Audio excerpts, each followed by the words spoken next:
say my thing. I'm not taking my whisper. The eye mask. The eye mask. The mask is like there. Yeah. I got two, not even one. Shit. I can talk. Ready? You ready? Oh my god. No, yeah. This sitting is resumed. Prior to the suspension on Friday last, this Honorable Chamber was debating the estimates of revenue and expenditure 2021 to 2022. To that we revert. Speaker, order number 2, in the name of the Honorable Prime Minister and Minister of Finance, to move the second reading of the Appropriation Bill 2021.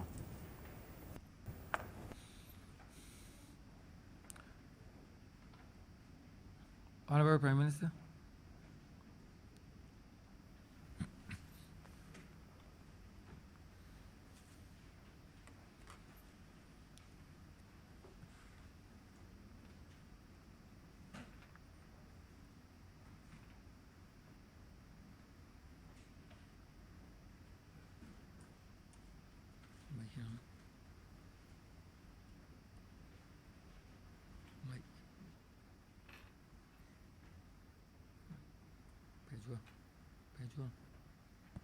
Pedro. Mike, you know what?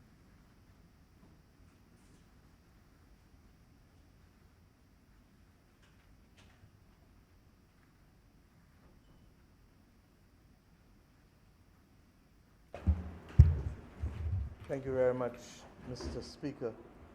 Mr. Speaker, sir, as I rise this morning to address this Honorable Chamber in the second reading speech of the annual appropriations bill, may I first of all thank you, sir, for keeping charge of this Honorable Chamber in circumstances where you have had over the course of the last year perhaps to deal with more disruption, more challenges, more accommodation, more adaptation than most other persons who have ever held and sat in that chair. And I think it would be appropriate this morning, therefore, for me to thank you on behalf of all of the members of this Honorable Chamber for the seamless and dignified manner in which you have allowed us to carry out our business as a result of this pandemic. And through you, sir, I would also like to thank all honorable other holders of office, the honorable chairman of committees, the honorable member for St. Philip North, and of course the deputy speaker of the House of Assembly, the honorable member for St. Michael Northwest. And I say so conscious that I have been in these honorable chambers, both of them, since 1991. I think that makes it 30 full years and 2 months probably in this honorable parliament. And never before have I started an estimates of expenditure and revenue debate on the annual appropriations bill looking at screens of myself talking. It is perhaps a most discomforting experience, and I am thanking you for the gracious manner in which you've handled this transition, perhaps to give myself a greater level of comfort before I get into full speed in this speech. But it is a sign of the times, and the sign of the times is captured by the fact that in this honorable house, we are required by the Constitution of Barbados, irrespective of what is happening, to settle the annual estimates of expenditure and revenue in both houses of Parliament before the 31st of March of the year. And even though our country is still operating under directives and curfews of type, we have to continue with the business of the country and in particular bringing us back to a state where all persons can pursue that which they want to pursue. Not in the normalcy that existed pre-COVID, I suspect, but in a new reality that is intended to carry us to where we were going, but with the benefit of the knowledge that the COVID experience has given us, particularly as it relates to how we must do things differently and how we must build forward better. Many talk about building back better, but this government has been very clear that there's some things about back that you don't want to go back to, and therefore that we want to ensure that we are in a position to build forward better. It is against that background, Mr. Speaker, sir, that these estimates therefore have been prepared and settled. And let me at the outset as well also thank the Honourable Member for Christchurch East Central, the Minister in the Ministry of Finance, who, sir, because of the circumstances that unfolded at the beginning of the year, has carried unusual burden in the preparation of these estimates along with the officers in the Ministry of Finance. And I would not have been able to have given the level of support and detail as I would normally have in this exercise, and therefore would have more supervised than led the exercise.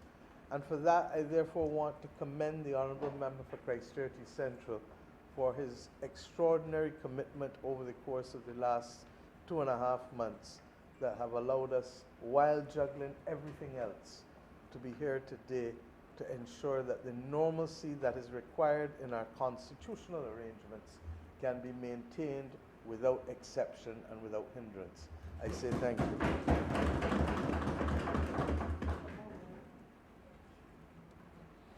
Sir, what was the message to him and to us as a government as we prepared these estimates? One, that those among us who are vulnerable and who are still going through an extraordinarily difficult time must be protected as far as our resources allow us to do so. Two, that the government, in the face of a private economy that is floundering, must step up to the plate and trigger public sector-led growth through an expanded capital works program and capital program generally. And three, that even as we do all of this, we cannot take our eyes off the ball of enhancing competitiveness and making it just simpler, easier to do business in this country in a way that has been different from that which we inherited. Those three simple things relate to us being able to take care of our people, us being able to keep the country afloat with a level of minimal economic activity that can keep the supply, the demand and supply of goods and services rolling over, even if not as much as we would like. And thirdly, that we recognize that there is much still to be done, even as we have done a lot already with respect to building competitiveness of our economy to make us fitter for the purpose of growing, because ultimately, as we have said even when we were in opposition, you cannot tax your way out of these types of crises, that you have to grow your way. And growth for us must not be jobless growth, but must be growth that is fair, that is equitable, and that produces opportunities and jobs for our people. Mr. Speaker, sir, it is against that background that I ask us, therefore, to come to this debate. I do not propose to be long today, because in all things that we are doing now, precision and strategic focus, laser-like focus, is required if we are going to be able to walk and chew, if we are going to be able to manage the other aspects of the crisis that we have to manage, and if at the same time remain faithful to our obligations under the Constitution and under the good governance framework to which this government is committed. I do want to do an unusual thing at the start, because normally we speak about estimates without carrying the public of Barbados into what is this big book. It is so heavy that those of us who use the iPad now are very happy that we can catch it on this. because this book alone, in and of itself, is an exercise in lifting weights. But this is the Bible. And this is the Bible with respect to government's fiscal arrangements, what we spend, what we earn, what debt we have, all of the details that you want to know about the government of Barbados is in this book, and with respect to the emoluments, the posts in the other schedule of personal emoluments that comes as the second appendix with respect to this. I think that we have so few of these books that I'm even using the one for the member for Christchurch East Central this morning. So if he's looking for his, he left it in my office. Because normally we would use the iPad. But this morning, it is important because I want to turn the Honorable House's attention to page 2 of the estimates. And even as I do that, I will ask the clerk at the table for last year's estimates so that I can also turn to page 2 to give the country the stark reality of what we face today as a nation and why we remain committed to making this journey in the manner in which we shall.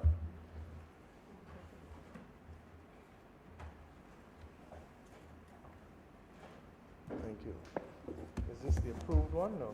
We want the approved one, which was yellow.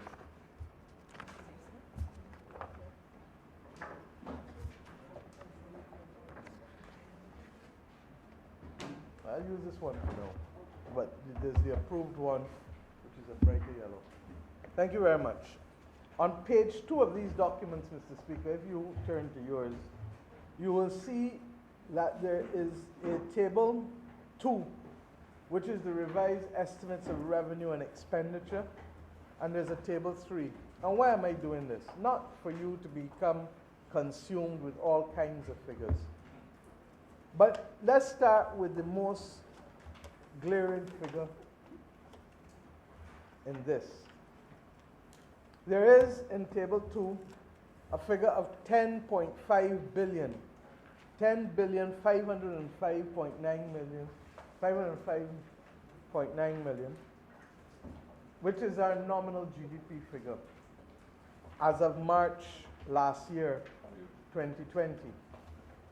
But when we come to the figure that we are looking at for this fiscal year, we are going to immediately feel that something happened. Because that figure in this fiscal year is now 8,554.8 million. A reduction of just under $2 billion in economic activity loss in the context of the last fiscal year. A loss of almost $2 billion in economic activity as a result of COVID and all that COVID has brought to us. We know it instinctively. We've felt it every month. We know the loss of jobs that we've seen in the country. We know that over 38,000 individuals applied for unemployment benefit last year at the height of it. We know that last month in February, the numbers are in excess of 11,000 who have applied as well again. And we recognize that what has happened has been a major disruption of significant proportion. It is perhaps the largest single drop in our economic performance, certainly since independence, and it is arguable that it is probably the largest single drop since the World War. Mr. Speaker, the next table that I want you to go at before I put these books away is table 3 and the financing requirement. Last year, this government was able to bring to this honorable chamber a set of estimates that reflected that in the fiscal year 2019 to 2020, in other words, the fiscal year that ended in March last year, we did not need to borrow a cent from anyone. And why, sir? Because we were running a healthy surplus. Regrettably, in this fiscal year that will finish in just under 10 days, you will see that the borrowing sum to close the gap is $1,047 million. So having had a set of circumstances where this government was able to carry out the affairs of this country without recourse to significant borrowings in the conduct of our annual estimates of expenditure and revenue for 2019 and to 2020, we cannot repeat the same this year, regrettably. And we know why. And this government, therefore, from when I stood here last year, I addressed this honorable chamber on the 20th of March. It was a Friday evening. And I remember clearly indicating that we were going on a journey that no one had ever been on before. It was completely uncharted, and that we would need equally to take care of the most vulnerable among us. At that point, we had only recorded our first COVID case 3 days before I addressed this honorable chamber. And today, I address you now 1 year later, conscious that we have been able to keep the ship of state afloat, conscious that thank God that this government moved with the level of dispatch and urgency that we moved upon being elected. For as I lie down and every night since, I ask myself, what would have happened if we did not insist on going within 1 week of being elected, less than 5 days on the job for all of the ministers in this chamber, with the exception of myself and the AG, for whom it was 8 days on the job, had we not agreed to literally suspend our debt payments, restructure our domestic and international debt, and enter into a program with the International Monetary Fund to be able, more than anything else, for them to endorse our homegrown program and to unlock funding from the international financial institutions who are the development banks, like the Inter-American Development Bank, the World Bank, the Latin American Development Bank, commonly known as CAF, and of course, the Caribbean Development Bank. In the case of the World Bank, we knew that we were not going to be able to access initially, but we set up the case for exceptional access, which for the first 2 years was unsuccessful, but over the course of the last 9 months, we have been in deep discussions with them to allow Barbados exceptional access once again with respect to concessional funding so that we can continue to bridge the gap. Mr. Speaker, what does this all mean? That had we not done what we had done and completed the restructuring of our debt, Mr. Speaker, I ask all of us to reflect where we would be today with respect to having to borrow $1 billion in order to keep this economy together. And let me put it in context. The last government was not able to go to market after December 2013 when they bought the Credit Suisse loan, when they brought the Credit Suisse loan to the Parliament, largely because no one was prepared to lend money to a government whose credit rating was as low in junk as it could possibly be, was as ridiculously expensive as it could possibly be, and in some instances people were just not interested in lending you full stop, regardless at what interest rate you could borrow at. That was where we had found ourselves. And I can say without fear of contradiction whatsoever that had we not cured that situation with respect to our debt, and had we not also dealt with the unfortunate situation of inheriting foreign reserves at 400 and odd million, that's about 430, 440 million, in circumstances where less than a month we would have been required to lose almost 100 million in debt repayments, we would not be standing here today with the ease with which we do. Is our journey still difficult? Oh yes, extraordinarily so. But can we make it, sir? Yes, we can. And that is the determinant issue that guides us today. That in spite of all that we inherited, we have so managed the affairs of state that we know, in confronting the biggest challenge that this country has ever confronted, we are in a position to see our way through, even though we know that there will be dislocation, disruption, and loss for some, and in some instances for more than we would like to see. Mr. Speaker, sir, it is against that background, therefore, that we look at where we are today.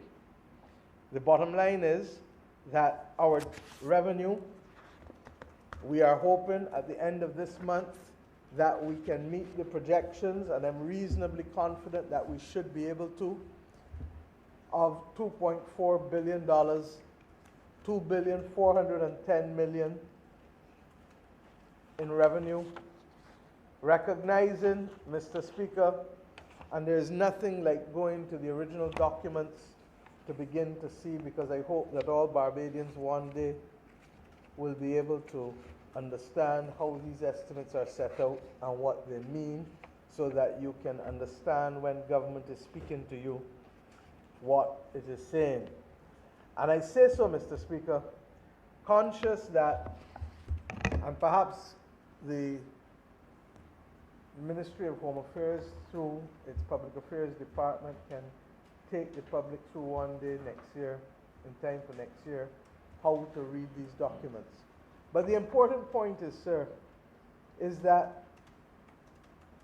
we are significantly down. Even though we will meet our revenue, we are significantly down in that, thank you, in that receipt of revenue from where we were the year before in terms of actual receipts.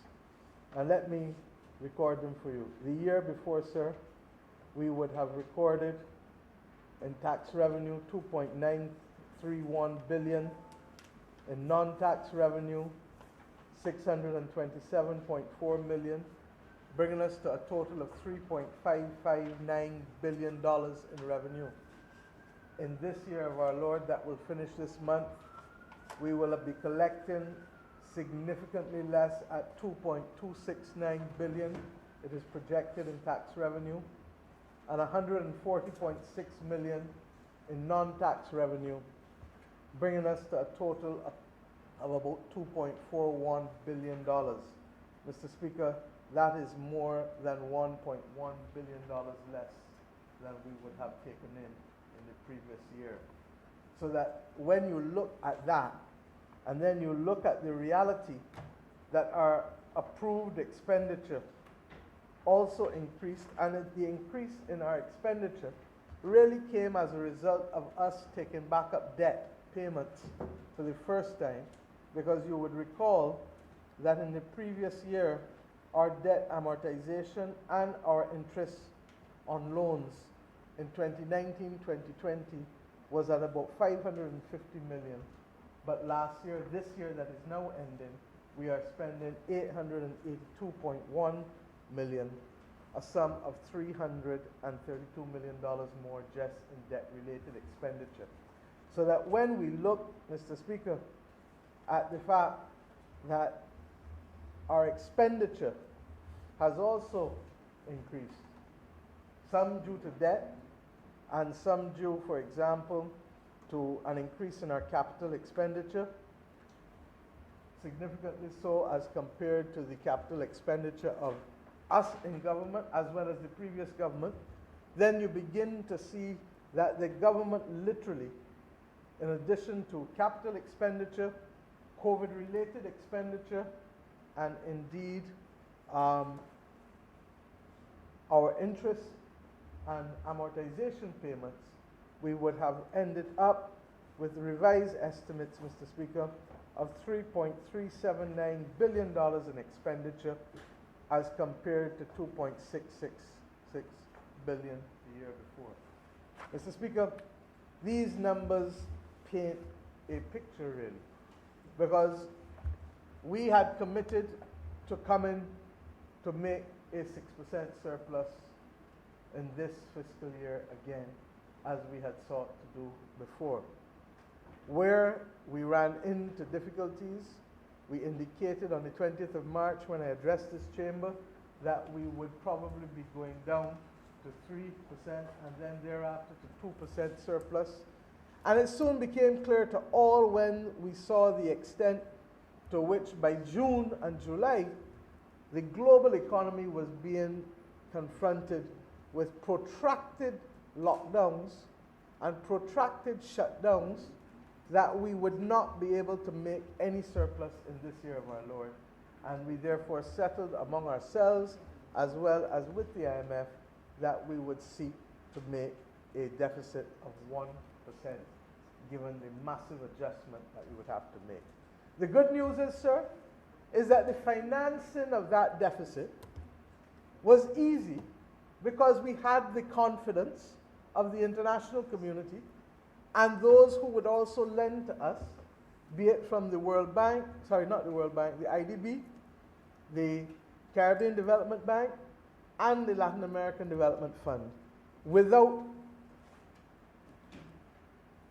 more, they would not have been interested in lending anything to us in a serious way had we not been comfortably progressing in our homegrown program, and had they not had the independent judgment of the IMF that Barbados truly has been performing exceptionally well in its homegrown program. Might I remind this Honorable Chamber that this is a discipline that we have held now in this program since October the 1st, 2018, thereby making it almost 2.5 years that we have been holding this discipline. And it is significant that the confidence that we have been able to engender in the management of the affairs of Barbados has meant that even though it is rough at so many different levels, and believe you me, we feel it, we have been able to expand the support levels for persons within the household mitigation unit, for people who were not working and who were not being dealt with by reason of the expanded payments of the Welfare Department. As you recall, we increased the welfare payments by $10 million, by 50%. We also increased the rates that welfare would pay to their beneficiaries, so that even though we were increasing the total amount, we said at the micro level that welfare must also address how much it was paying people for the different benefits, because those benefits payments had not been increased for almost more than a decade, if my memory serves me correctly. We also, Mr. Speaker, had to take on the reality that there were new classes of persons that would have to be engaged on a one-off basis for us, and I refer specifically to persons assisting the Ministry of Health with the COVID monitoring unit, with the other areas of activity, for example, the community health liaison officers, the primary school monitors for COVID when they were working and back into school. And I'm sure the Minister of Education will come to that very shortly this week, as I'm told she's meeting with the unions and the principals to be able to set a clear time frame and framework for the resumption of school in this country, because children, more than any other category of person, in my view, have suffered disproportionately from this awful pandemic. Mr. Speaker, sir, we were forced, therefore, as well, to look at some capital projects. And if the truth be told, I'm not necessarily happy with the pace with which we were able to move on some of them, but equally, I'm conscious that in a number of instances, a lot of the difficulties have arisen as a result of an inability to be able to get all of the ducks lined up, particularly for government properties that remain derelict and out of use for significant periods of time. And as you would all recall, if you're going to start bringing back, you need to have plans, you need to look at the state of buildings, you need to see whether in truth and in fact your estimates can withstand proper scrutiny, because more often than not it is more difficult to renovate buildings than it is Mr. Speaker, as you know, to build them from scratch. But having said all of that, I think that you have started to hear in the Standing Committee on Finance, and you will hear more, I trust, between today and tomorrow, of those projects that are now in a position to start going in the different areas of the ministries. Mr. Speaker, against that background, this has been, therefore, an extraordinary year. And I want to give thanks first to the people of Barbados for allowing us to be able to walk with them hand in hand, knowing the difficulties that they're experiencing, but still being able to meet them as far as we could possibly do. And may I say so, sir, in a more comprehensive way than most countries in the region have been able to do. And it is largely because we confronted the difficult decisions immediately upon coming into office. There are many other countries that are having difficulty in being able to put programs in place, and it is because they have no fiscal space. Because at the end of the day, if you're going to run deficits, somebody has to finance them. Who is it that's going to finance them? And if you don't have easy access to finance, as we found out in Barbados, then you end up with governments and central banks seeking to print money or to do what the developed world is doing much of it now, because they call it quantitative easing, but it is a form of printing money and buying back your own debt instruments in order to create that space. The irony is, I talk to you today and say that we have been exceedingly disciplined and that we have run a 1% deficit, having wanted to run a surplus so that we could use the surplus to pay down our debt, so that by 2033, our debt could come back down to 60%. That was our initial plan. There is no doubt in my mind that we're going to have to look and see how best we can do that now, given the disruption. But the point that I wanted to make, sir, is that the 1% deficit that we are squeamish about, the United States and Canada this year with COVID are running deficits, I'm told, in the vicinity of 16% and 19%. But they can afford to do so, Mr. Speaker, because the cost of borrowing for them is next kin to nothing, almost zero. Very, very, very, very cheap. And that is why, sir, and I made this point this morning, at 4:30 this morning, I addressed the African Ministers of Finance in Addis Ababa as they opened their finance ministers meeting. And I did so as chair of the Development Committee of the World Bank and the IMF, starting to begin to address some of the issues that are affecting middle-income states in particular. Because the world gets it. For very poor countries, low income, in part, and they have decided and put in place a debt suspension initiative, a debt service suspension initiative. But the scale of it, for even the very poor, is minuscule in comparison to what they've also put in place for themselves. Now you may say they have no obligation. Maybe, maybe not. But guess what? We so live in an interdependent world that if we ignore others, whether it is on the pandemic or whether it is on climate crisis or whether it is on international economic shocks, everybody at some point is going to feel it, because that is the extent to which our world has become so globally interdependent. But Mr. Speaker, what is of significance is that as we speak, the advanced economies in the face of COVID got a taste of what they tell us not to do because they had to do it themselves. And they got that taste with respect to having to raise significant sums of money to manage and to help them finance their deficits, to be able to support their people. No different from what we are trying to do. But what were the numbers for them as we look at it? They have raised, the world has raised $14 trillion in debt. I know that when we use the word trillion, Bajans feel that we're talking something that children know about only. But it ain't about children, it's trillion. Trillion. Numbers that we can't even begin to contemplate. 1,000 billion, trillion. $14 trillion in debt. And of that debt, 11 trillion are to the few advanced economies that do not constitute the majority of the world's population. And 3 trillion are for the emerging market economies for the rest of us. But what is more, of that 3 trillion, the majority goes to just a handful of the larger developing countries like China and India and Brazil. We get it.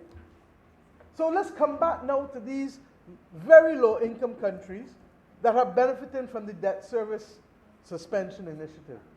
You know how much that is, Mr. Speaker? Remember, the advanced economies borrowing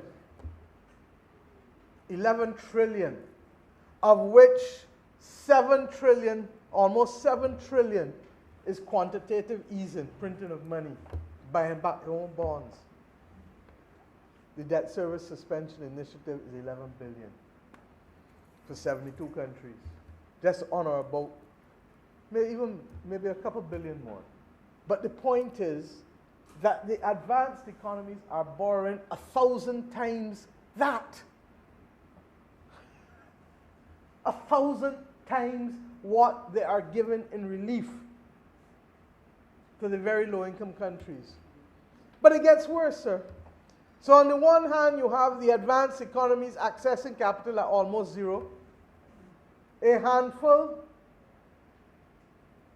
more than a handful, but getting a handful. 72 countries benefiting from the DSSI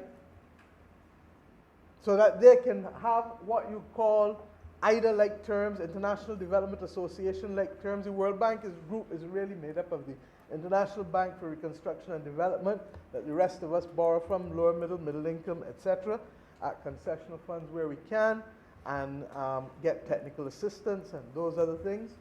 Or the really very, very poor countries of the world who borrow at highly concessional rates, 25 to 40-year loans, interest rates that are really, really, really negligible. But all like Barbados and Bahamas and all of us can't borrow at those rates because we were graduated some time ago. And that's why we say about going back to exceptional access. But even if we get exceptional access, we are saying that what has happened in COVID has been so debilitating and dread that we need, Mr. Speaker, to be able to ensure that we can have IDA-like terms for a period of time. In other words, that 25 to 40-year instruments for middle-income countries that are extremely vulnerable. And you don't have to know how vulnerable we are because the true test of vulnerability is loss. Last year, this economy declined by just under 19% of GDP. And I gave you the figures here by showing you the difference between a $10.5 billion economy and an $8.5 billion economy where we stand today. Mr. Speaker, what hurts is that these numbers carry us back to even before we lost the government in 2007.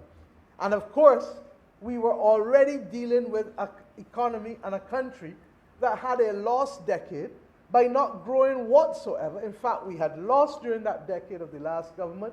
We started to come back up slightly, but they left us exactly where we handed it to them in 2008 January.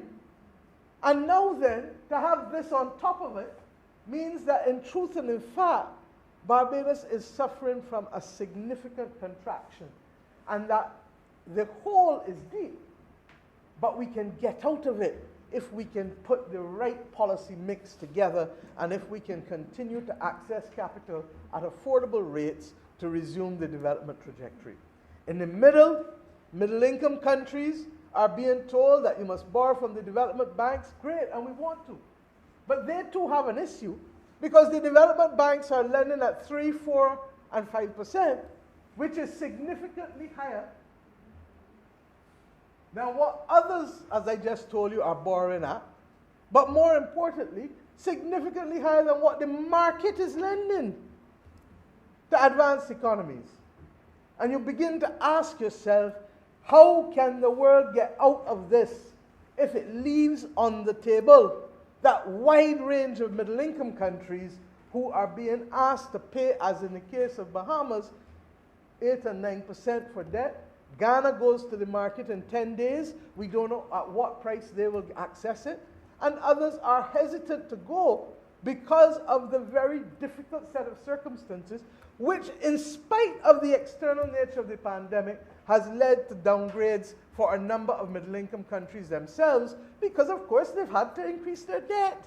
And their debt to GDP ratio goes up in order to be able to keep their people alive and not literally falling away either from COVID itself or from the economic deprivation that has resulted from COVID being in the countries. Mr. Speaker, it therefore means that we've said to them, you cannot continue to use historic per capita income to determine who should borrow at low rates, at low rates or not. You can't, because when you do so, you're using per capita income from 2 years ago, a year at best, but more often than not 2 years previous. And it is the equivalent of you're taking my blood pressure from 2 years ago, Mr. Speaker, to ask whether I'm going to get a heart attack or a stroke today. Now, how useless and obsolete could a blood pressure reading from 2 years ago be in determining what I should be treated with today, 2 years later? And we are simply saying, Mr. Speaker, that when you take COVID and then you bring back the reality of the climate crisis before 2020, when we stood up in this honorable chamber, we were telling you about the difficult amounts of expenditure that we would have to carry in this country as a result of the climate crisis. Recognizing that for us in the region, the climate crisis doesn't only present itself in the heart attack type features like hurricanes, but it also presents itself in the very, very insidious and debilitating forms like a groundwater crisis. Like when you stood in this chamber last year and heard that our water in Bowmanston had gone in the reservoir from 17 feet of level of water to 4 feet. That's the groundwater crisis. And it's not just Barbados that is suffering that. This is in Central America, in North America, in Asia, in Latin America. All of us, because of what is happening with the climate crisis. We talk about it also in terms of the sargassum weed. The Minister for Maritime Affairs and Blue Economy continues to ask this honorable chamber for money to be able to clean up the beaches and to be able to ensure that he does not leave those persons who do business on the coast in the areas where the sargassum piles up, does not leave them exposed to the horrid smells and the horrid sight of the sargassum that has come as a result of the climate crisis once again and global warming. Mr. Speaker, these were not things that my predecessors had to deal with in any serious way. But we now face a Barbados where we must manage now the twin crises of both COVID and climate. And may I dare say that it comes on top of the other C's, the consequences of colonialism, where we were set upon an independence compact without any funds to be able to deal significantly in a major way with education and housing and health and economic opportunities. And at the same time, we fight and continue to fight the domestic seas like chronic non-communicable diseases that, as we have seen even in our management of the COVID pandemic, has been the underbelly that has made parts of our population even weaker and more vulnerable to this virus, especially in terms of their capacity to recover. Mr. Speaker, why am I starting here? Because it is important that Barbadians understand the context against which we are managing their affairs and recognize that even though it is difficult, the one great thing is that we have managed to maintain confidence in the administration of the affairs of this country, and we continue to meet the targets that we say for the most part that we are meeting. There may be one or two internal ones that we've had to adjust, regrettably, but the bottom line is that even when we do so, we are doing so to ensure that we can protect the most vulnerable among us. As I said last year, what was the metaphor I used? Keep your head above water. Because as long as we can keep our head above water, even if we have to tread water, we have the body stock, we have the human stock, we have the capacity to resume the heavy lifting when we can do so when there is a relative all clear with respect to the pandemic. Mr. Speaker, we have for the most part managed to achieve that. And it is regrettable that we have lost some Barbadians and families among us. Last week, Wednesday, I believe it was, I took time to pay tribute and to thank yet again the healthcare workers and all of the other frontline workers that have allowed us to be able to manage this pandemic in the way in which we have done, protecting as many of us as possible, and where persons have not been able to escape the actual virus, making sure that they can be as comfortable with the majority of them recovering for the most part. Regrettably, where we have lost some, we empathize and we sympathize with their families and express condolences, because none of us would have liked to have lost anyone. But regrettably, the world in which we live is one that has been plagued by plagues periodically, that has had to fight up with wars that have led to loss of life. And as we know only too well, between accidents and violence continue to take people from us in a way that we would not want to see.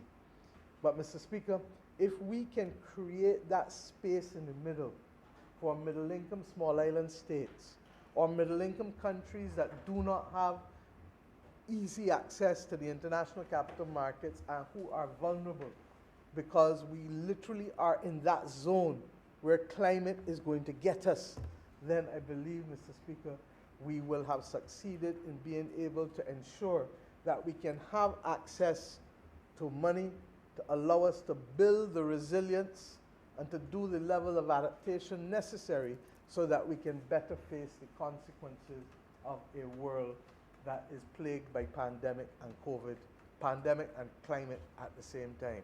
And why, Mr. Speaker? In the United Kingdom, in Britain, when they finished the World War, if they had to go and service war debt straight away, they could not have rebuilt the United Kingdom easily. They couldn't.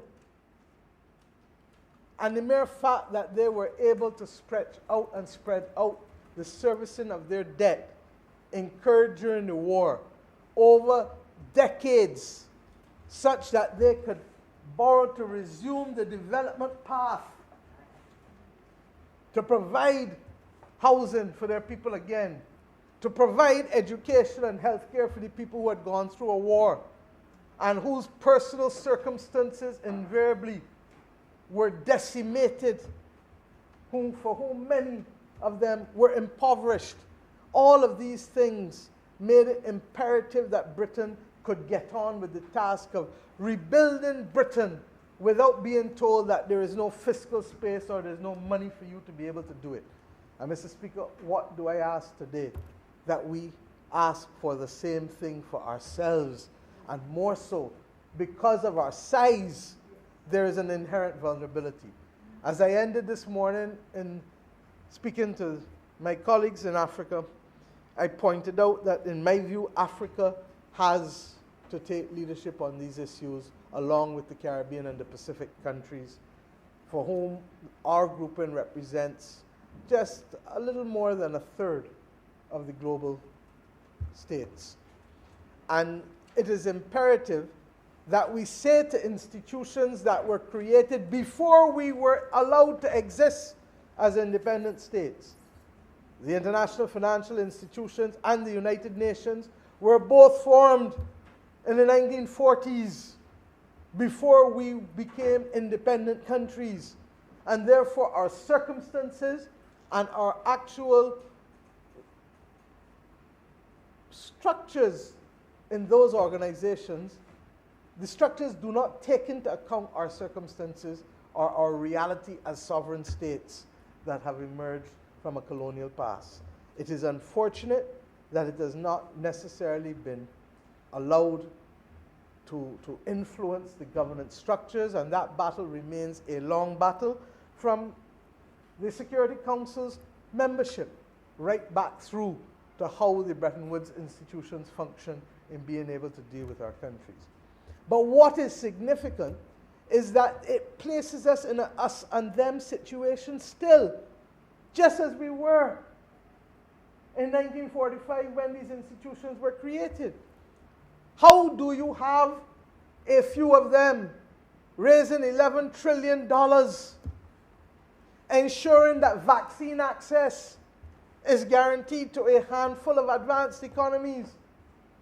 And as Pope Francis said, all of the fault lines, all of the warts come out in a crisis, as the pandemic has shown us. So 11 trillion to 11 billion. Do the comparison, us and them. Vaccines for a handful of countries. And the reality is, even as we are grateful as we roll out our vaccine program for the gifts given to us by the government and people of India, and other discussions that we're having with others, we have determined that we must buy what else we need, because we cannot wait until the end of 2021 or 2022 to be able to ensure that our people can get back to a sense of relative comfort in doing their business and being able to engage and employ people again, and for the functioning of the economy and the society in ways that we are more accustomed to, even if we build it forward better, as we must be committed to do. When you consider these things, Mr. Speaker, this us and them dichotomy has really pushed us to the point, in my view, where we must work collaboratively and come together, as we have done on all of the big issues of our time, in the fight against colonialism, in the fight against apartheid, and I say to you now, in the fight to secure the development trajectory of the developing world, who have been left outside yet again, in order to preserve and protect the space of the advanced world. Mr. Speaker, we would hope that we could have learned from the lessons of history. And once again, the pandemic provides the best metaphor for it, because what are we really up against? If we do not make sure that there is equitable access to vaccines, there will be continued new strains. And the continued new strains anywhere put all of us everywhere at risk ultimately. We pray not, but we know the potential for that risk exists. And that is why I've said from last year that more than anything else, the world needs strong global moral leadership.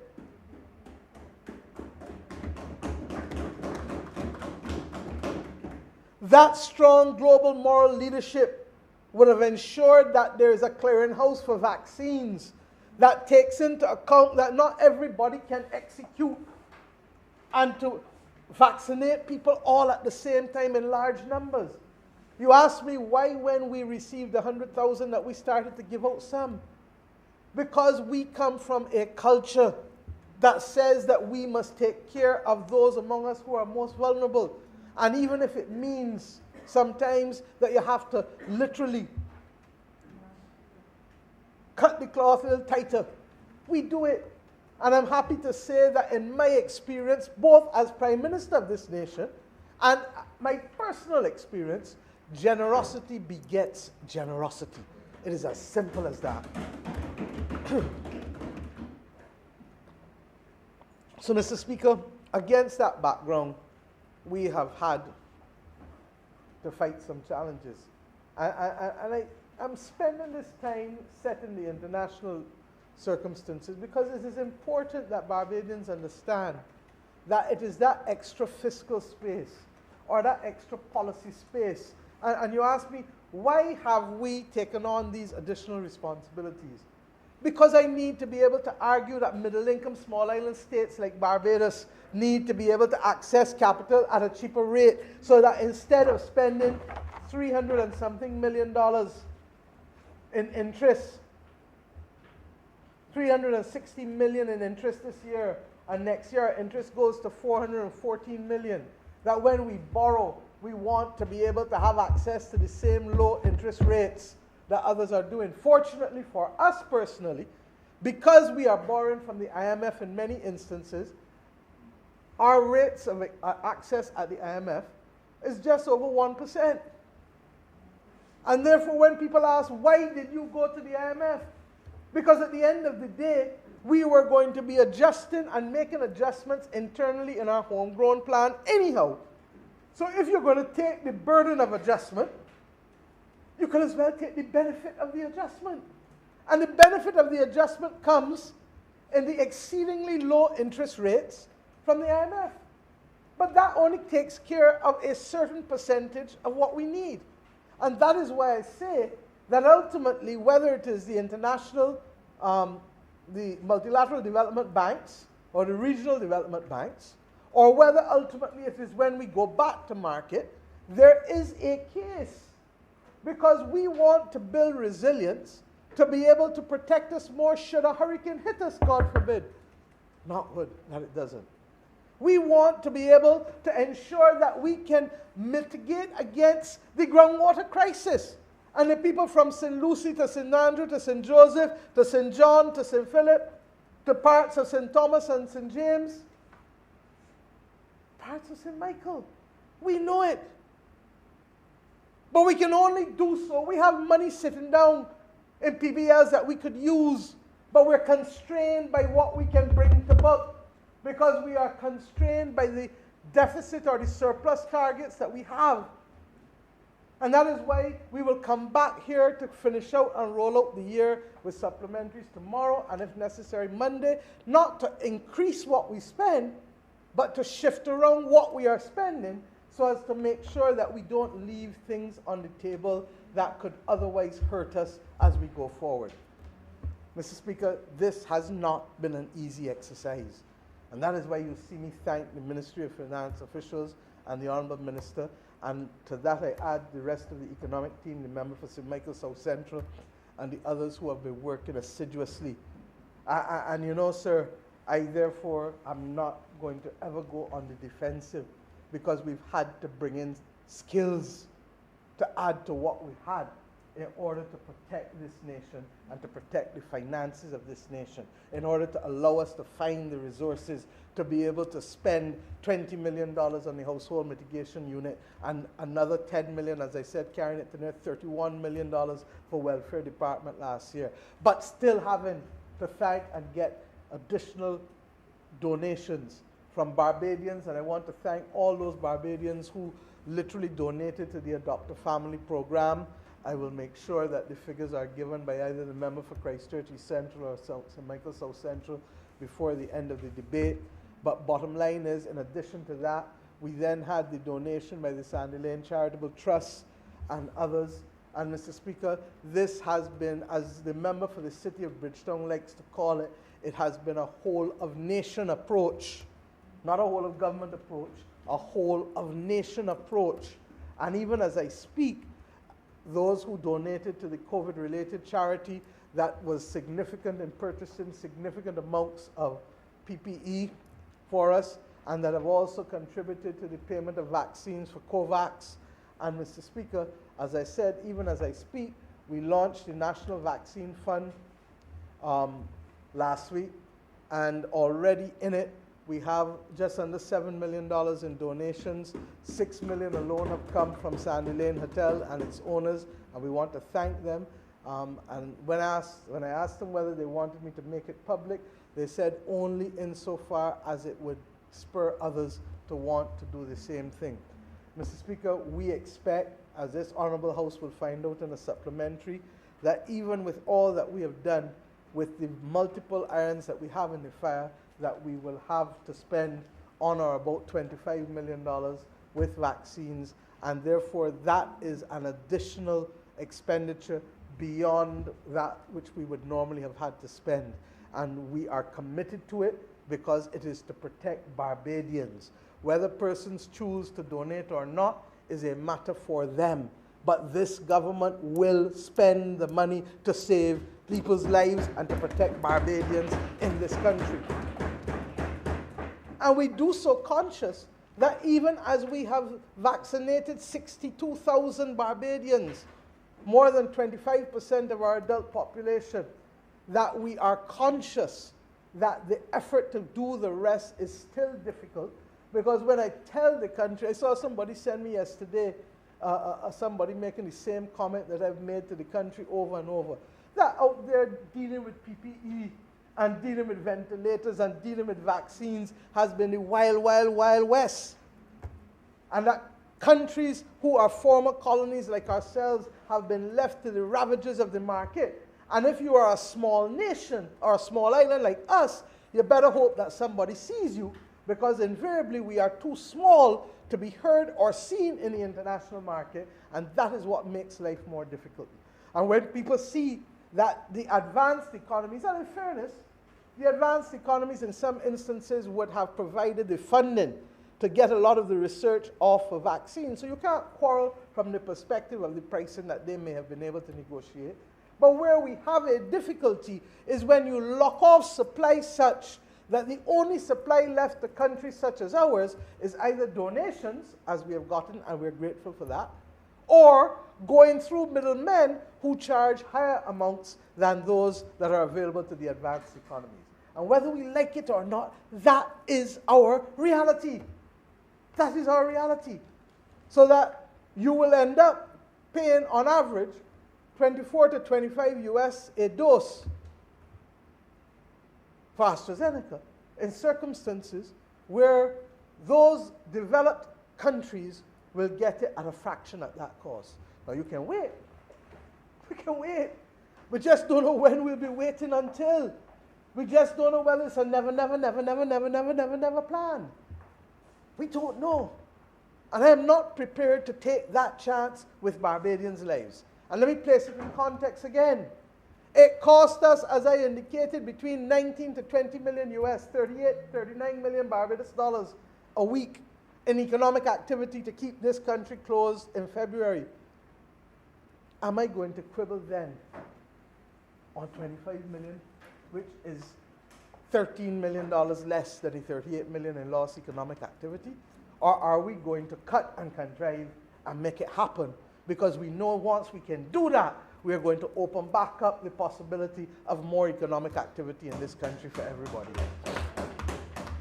Mr. Speaker, the choice is simple. All right?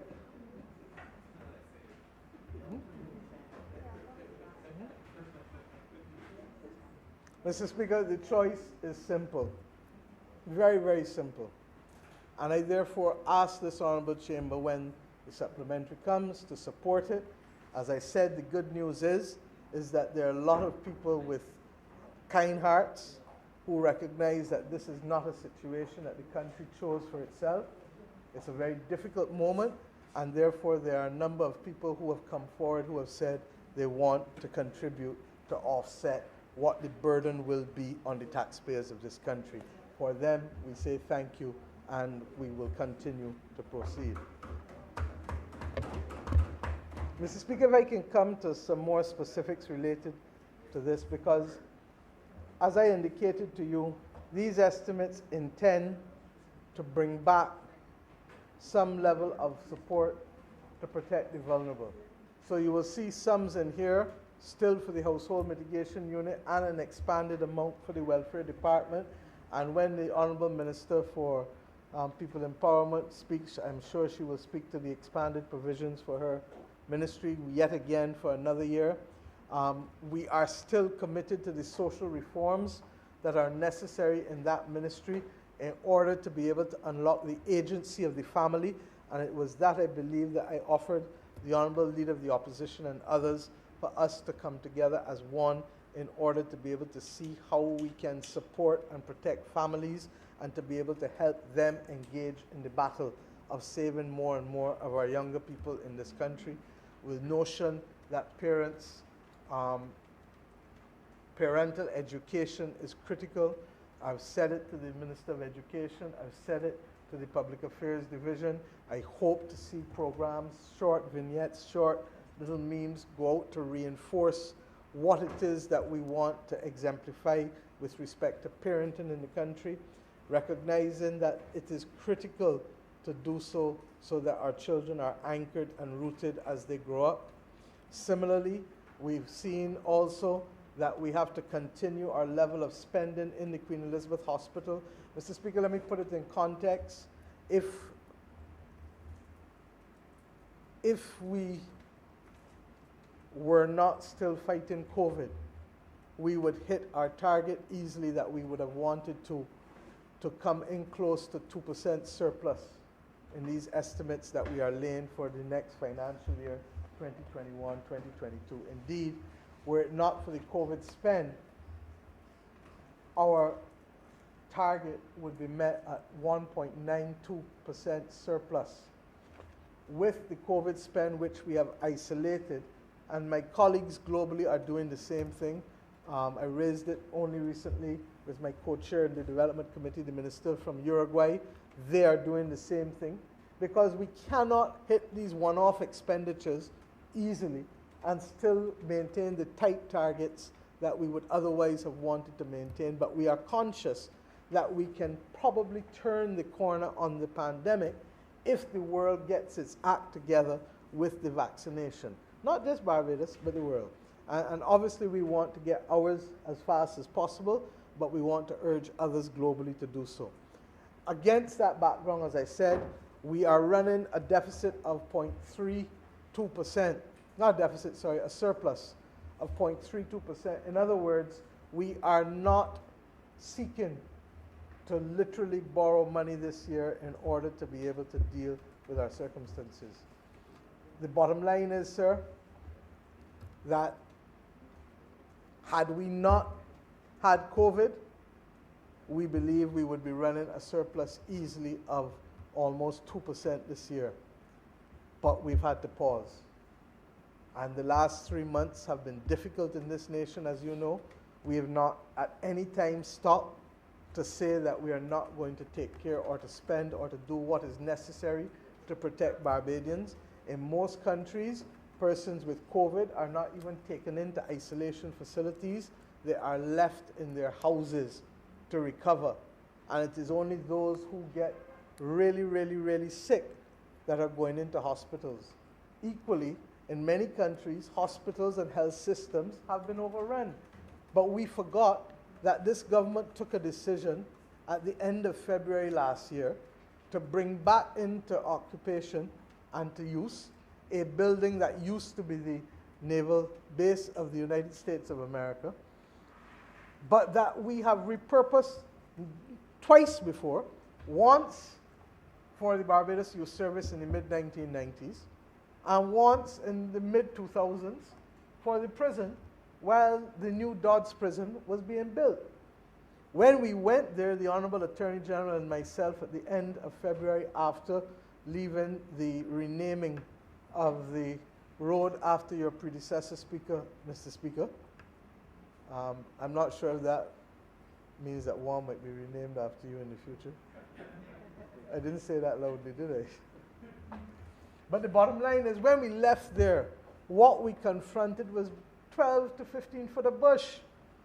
And the honourable member for St. Lucie, in whose constituency it is, but who at the time had responsibility for Ministry of Public Works, would have seen it, I believe, himself.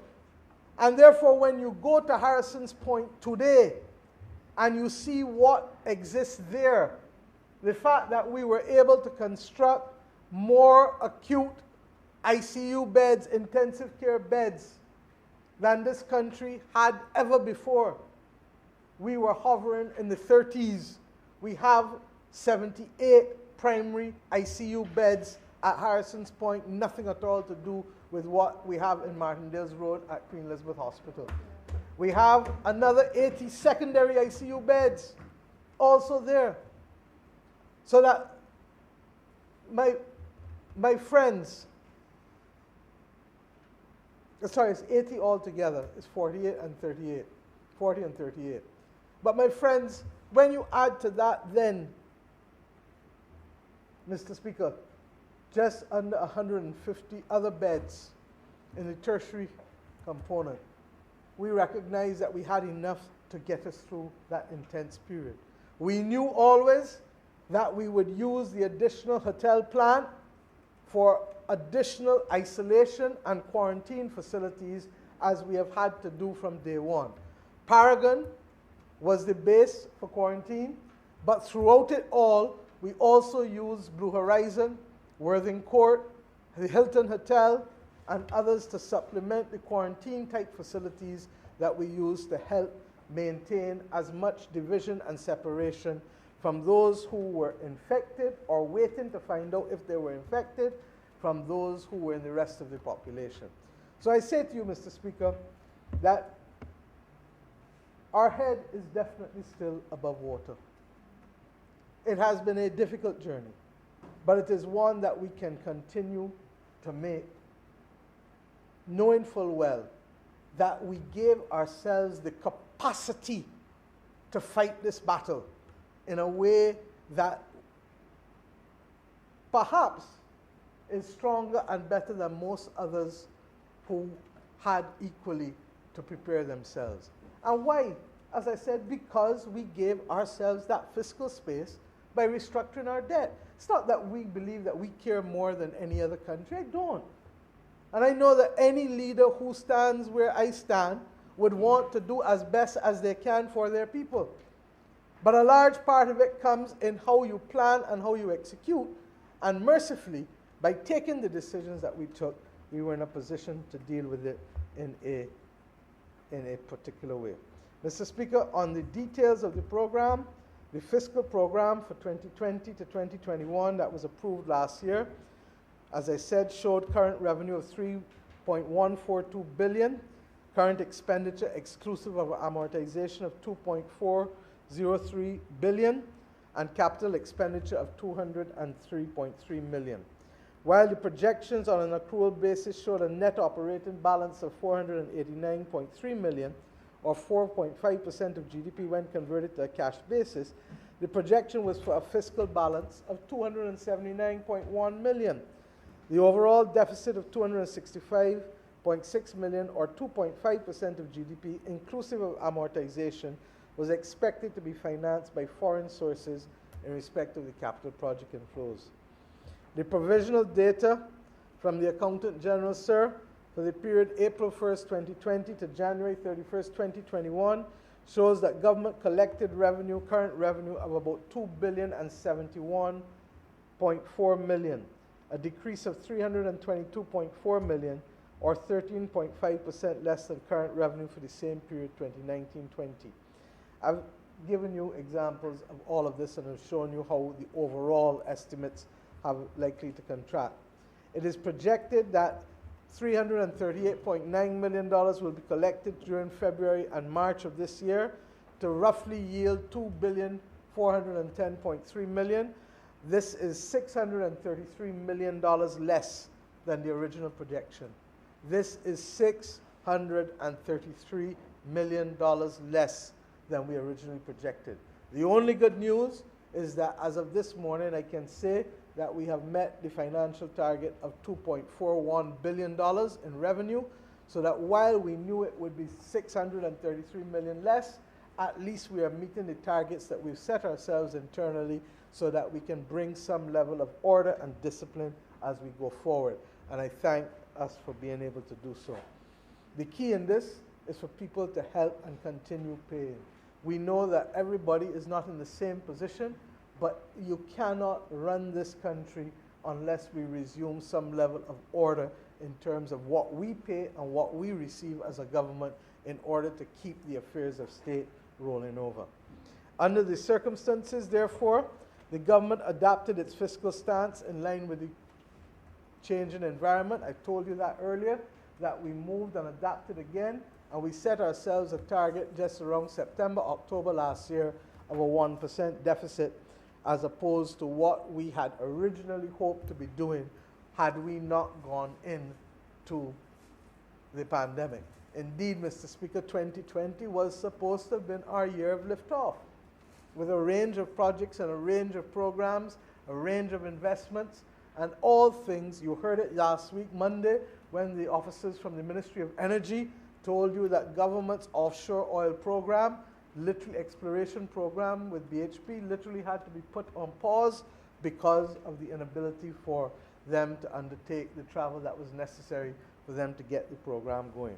We hope that those things, such as also the other investments in major hotel plant and other investments in other types of infrastructure, as well as in the new areas of renewable energy and medicinal cannabis, we hope that they will all come through over the course of time of this year, recognizing that we have effectively lost that year because of, I think countries are talking now about still going into their third wave, even as we come out of 12 months of pandemic. So, Mr. Speaker, we are comfortable that many of the projects that we expected hopefully will still be able to make it, but we do need to be patient and to recognize that those projects equally have been a victim of the sharp economic global contraction and reduction in demand, and that people are waiting to see where things will level back out. You already see the people in the United States of America talking about a 6.5% economic recovery this year that they expect. Those numbers, I anticipate, will change again because more often than not, that society is one that is driven largely by confidence, and the more people that are vaccinated there, I suspect you're going to see a significant return to economic activity in the North Atlantic countries. Our concern relates to how, as I said earlier, developing countries such as ourselves, many of whom are in the southern hemisphere like ourselves, will continue to rise out of this difficult economic space in which we find ourselves. Provisional data for the period. Let me go say one other thing before I leave last year's revenue. You know, sir, they say better to be born lucky than to be born rich.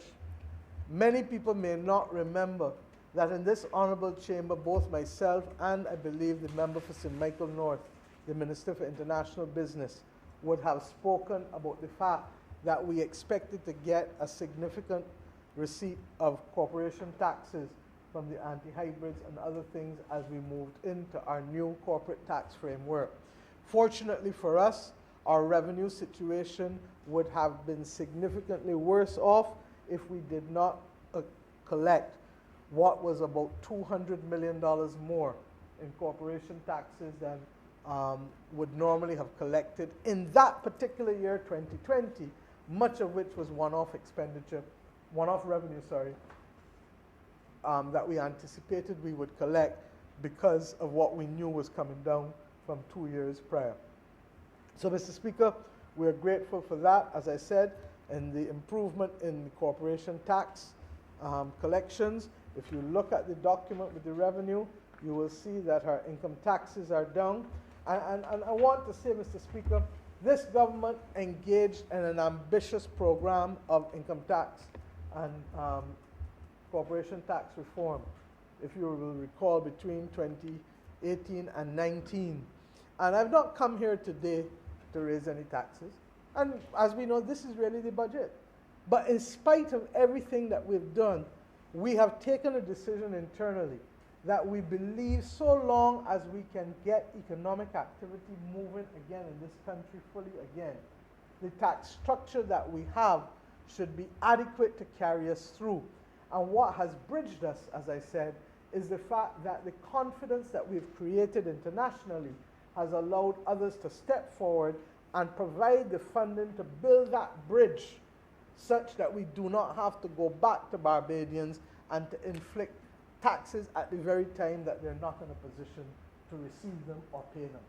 And to that extent, I say to you, confidence is the most important currency that this government has literally traded in by being able to show people that when we say we will do X, we do it, particularly in our economy and financial affairs, and that in so doing it and in so delivering, we have been able to garner the confidence necessary such that I do not have to come back and adjust the tax structure at this point in time, and certainly not for the reason of just bridging the gap.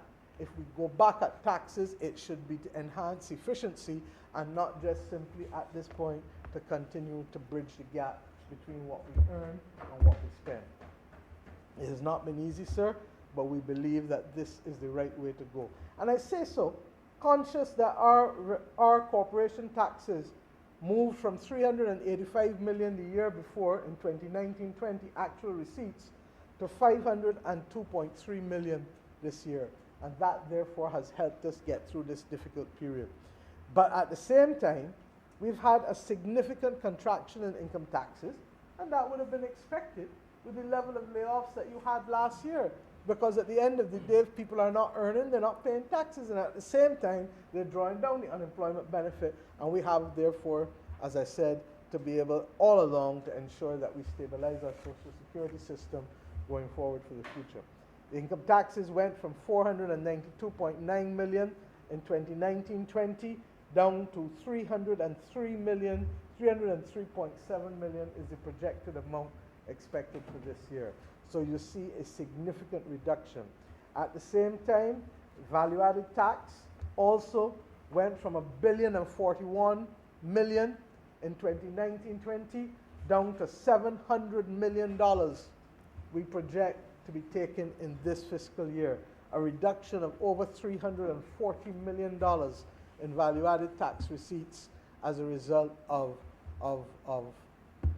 the pandemic. But you know what, Mr. Speaker? Even with all of that, this government here has given back more tax refunds in this fiscal year that we speak than the last government gave back in any of the last few years in which it was in office. Mr. Speaker, we have given back over $62.6 million in refunds in this year alone in income taxes. $62.6 million in income tax refunds alone, Mr. Speaker.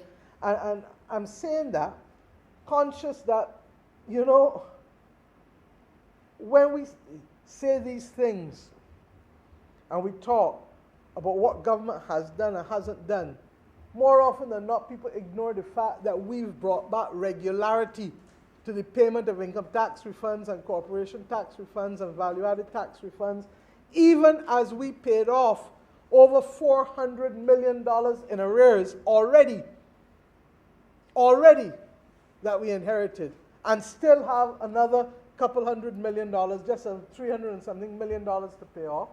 Because every time you think you've turned the corner, they find something sitting down in some part of a program or some drawer that wasn't found there. And I'm saying to myself, but how much more cleaning are you going to ask this government to do?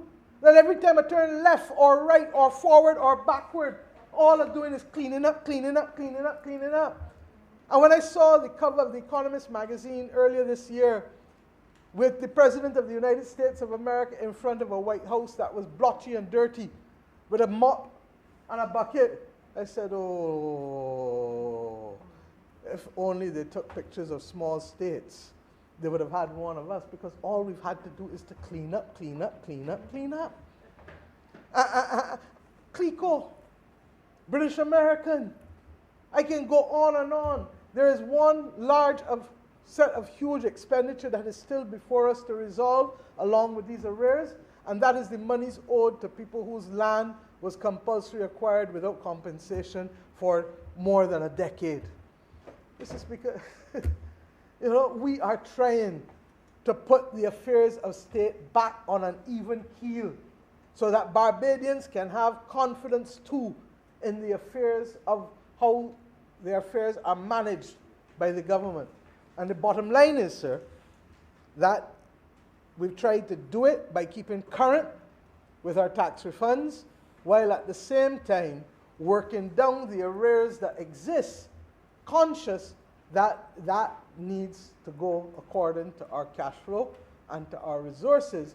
But we are committed where possible, even where we have to discount the payments, as we did. When you recall in 2018 and 19, as we were clearing arrears, trade payables, etc., we were giving people 85 cents in the dollar. And we may have to come to an arrangement with the existing arrears that are there, some as far back as 1998. And the Honorable Attorney General would tell you that technically speaking, the statute of limitations only goes back 6 years. But even with that, there has to be a conscience, because the victims of that kind of wicked and unfortunate behavior were the citizens of Barbados, not the citizens of Tanganyika. Citizens of Barbados. And therefore, a government can choose to stand only on its legal rights, but be conscious that its own people will be the ones who are being hurt. Or we can try to be reasonable and say, look, we can't do what is exactly there, nor are we legally obliged to do it, but we feel that we must do something to you to make up for the fact that your government unfared you over a period of time. And Mr. Speaker, we are doing all of that as we continue to speak, to manage the affairs of the country going forward. As I indicated, VAT refunds for this year down to the end of February, $87 million in VAT refunds. Now, what you had before was a government that would not have been accounting for that $62 million in refunds for income tax, or the fact of the $87 million in VAT refunds, or the corporation tax refunds that are there. And therefore, they would have given you that as an addition to the revenue. So instead of saying 2.41 billion, we would have been saying 2.5 something billion, or closer to 2.6 billion. But that does not help us. Because if we don't pay back the people the money that is owed, then it will not circulate in the economy. Mr. Speaker, therefore, as I said, the revenue situation continues to be fragile, but we believe we can hold it so long as economic activity is allowed to come back, rather than seeking to go at tax rates again in order to be able to close the gap. We do not believe now is the time for that. Mr. Speaker, in addition to that, as I said, with respect to expenditure, from the period April 1st, 2020 to January 31st, 2021, government incurred current expenditure of about $2.529 billion, inclusive of amortization, which was an increase of $293.9 million, or 13.1% above current expenditure for the corresponding period of the previous fiscal year of 2019-20. It is projected that a further $682.1 million will be spent in February and March. That would leave us to a revised current expenditure figure of $3.211 billion. This is $75.8 million more than the approved amount on the cash basis for the 2020-21 fiscal year. Expenditure on wages and salaries is projected to increase by $12.5 million to an amount of $819.9, although I personally believe, Mr. Speaker, that that wages bill is going to come in slightly less than that even again. Bottom line is, however, that we have had some limited increase, and it is mainly for the COVID-related expenditure that I referred to, the COVID monitoring unit, the community health liaison officers, the persons who had to be engaged also to input the data coming out of the different apps, as well as the results coming out of the tests. You can't be giving back 500, 700, 1,000 test results daily without having people coming in to input the data, as well as to take the data out and to call the people. Has it been perfect? Not always, but in fairness to them, we literally put people in place and told them run at the same time without having the opportunity to get themselves attuned and to do the things that you would normally do in an orderly way with any other government program or project. Similarly, Mr. Speaker, expenditure on goods and services is expected to decrease this year. Why? Because we tried to hold a line as we were going up one way on other expenses. We said, look to ministries, hold the line as far as possible, and that savings of $19.5 million, or roughly 5.2% of the $356 million, we believe that we can, with all of the savings that we find, we can provide much needed funds to some critical state-owned enterprises whose money does not lapse when we provide the money to them, and hence they will be in a position to move into the next fiscal year from April better provisioned as we seek to reorient and reorient our expenditure to better suit what can be spent, will be spent, will not be spent. Mr. Speaker, we have, as I said, this year, in addition to the whole household mitigation unit, we also spent money to be able to deal with additional laboratory services. We had to buy swabs and reagents and testing kits for the course of the year. That led to supplementaries being approved by this Honorable Chamber of $6.2 million for the lab services, $8.5 million to Government Procurement Department to purchase the food stores and the PPE as a result of COVID, $2.3 million to develop and implement an IT system of CAIPO, although I think that money will now be reverted into the next fiscal year because of difficulties with concluding the contract. $2.2 million to meet the cost of maintenance services at Her Majesty's Prison at Dodds, $2 million to the NCC for the engagement of the 360 contract workers initially at the Barbados Beautification Project, $4.3 million for the school monitors for the nursery and primary schools, $2 million for the renovations for the nursery and primary schools under the domestic summer program. They would have had money voted to them already, so this was just a top-up. And $7 million to acquire smart cards of the National Digital ID System and the Citizens Engagement and the Communications Plan. Some of that will not fully be spent this year, and therefore will have to be, I think it may have been moved in already on Friday. Mr. Speaker, in respect to, but the majority of that has already been spent, and as I understand it, the plan for the National Digital ID cards, the pilot will start in April, and then the full rollout for Barbadians will start the 3rd of May. Why is this necessary? Mr. Speaker, if we had this card, we could easily have pushed cash transfers to citizens rather than having to get the Barbados Defence Force moving from house to house to house in what perhaps has been the largest logistics exercise in this country for decades. And I hope that we don't have to do it again. If we have to do it again, it is because COVID has gotten worse, which I suspect we're not going to see because of the level of vaccinations that we have, or that we've been hit by a hurricane, which I equally not would against, because that too will have obviously devastating consequences to us. With respect to current transfers, those of course will increase, and those increased by $102 million, $102.3 million, or an increase of 10.5%. And why again? The majority of current transfers are increased because of our increases to the Welfare Department, the Household Mitigation Unit, the National Assistance Board to establish the Elderly Care Program, which hasn't gotten off the ground yet, but I hope will get off. It started, but not in the comprehensive way in which we hope to see it, and we expect from early April to begin to see it ramp up even more. And of course, they would have been affected by the shutdown as well too, before getting on their feet fully. The monies to $5.9 million for the BADMC to upgrade the irrigation infrastructure at Spring Hall Land Lease and at the River Plantation Land Lease Program. Since when I visited a number of those areas in July last year, we recognized that we need to be able to improve irrigation. We still have to confront the very difficult problem of two prices of water for farmers in this country.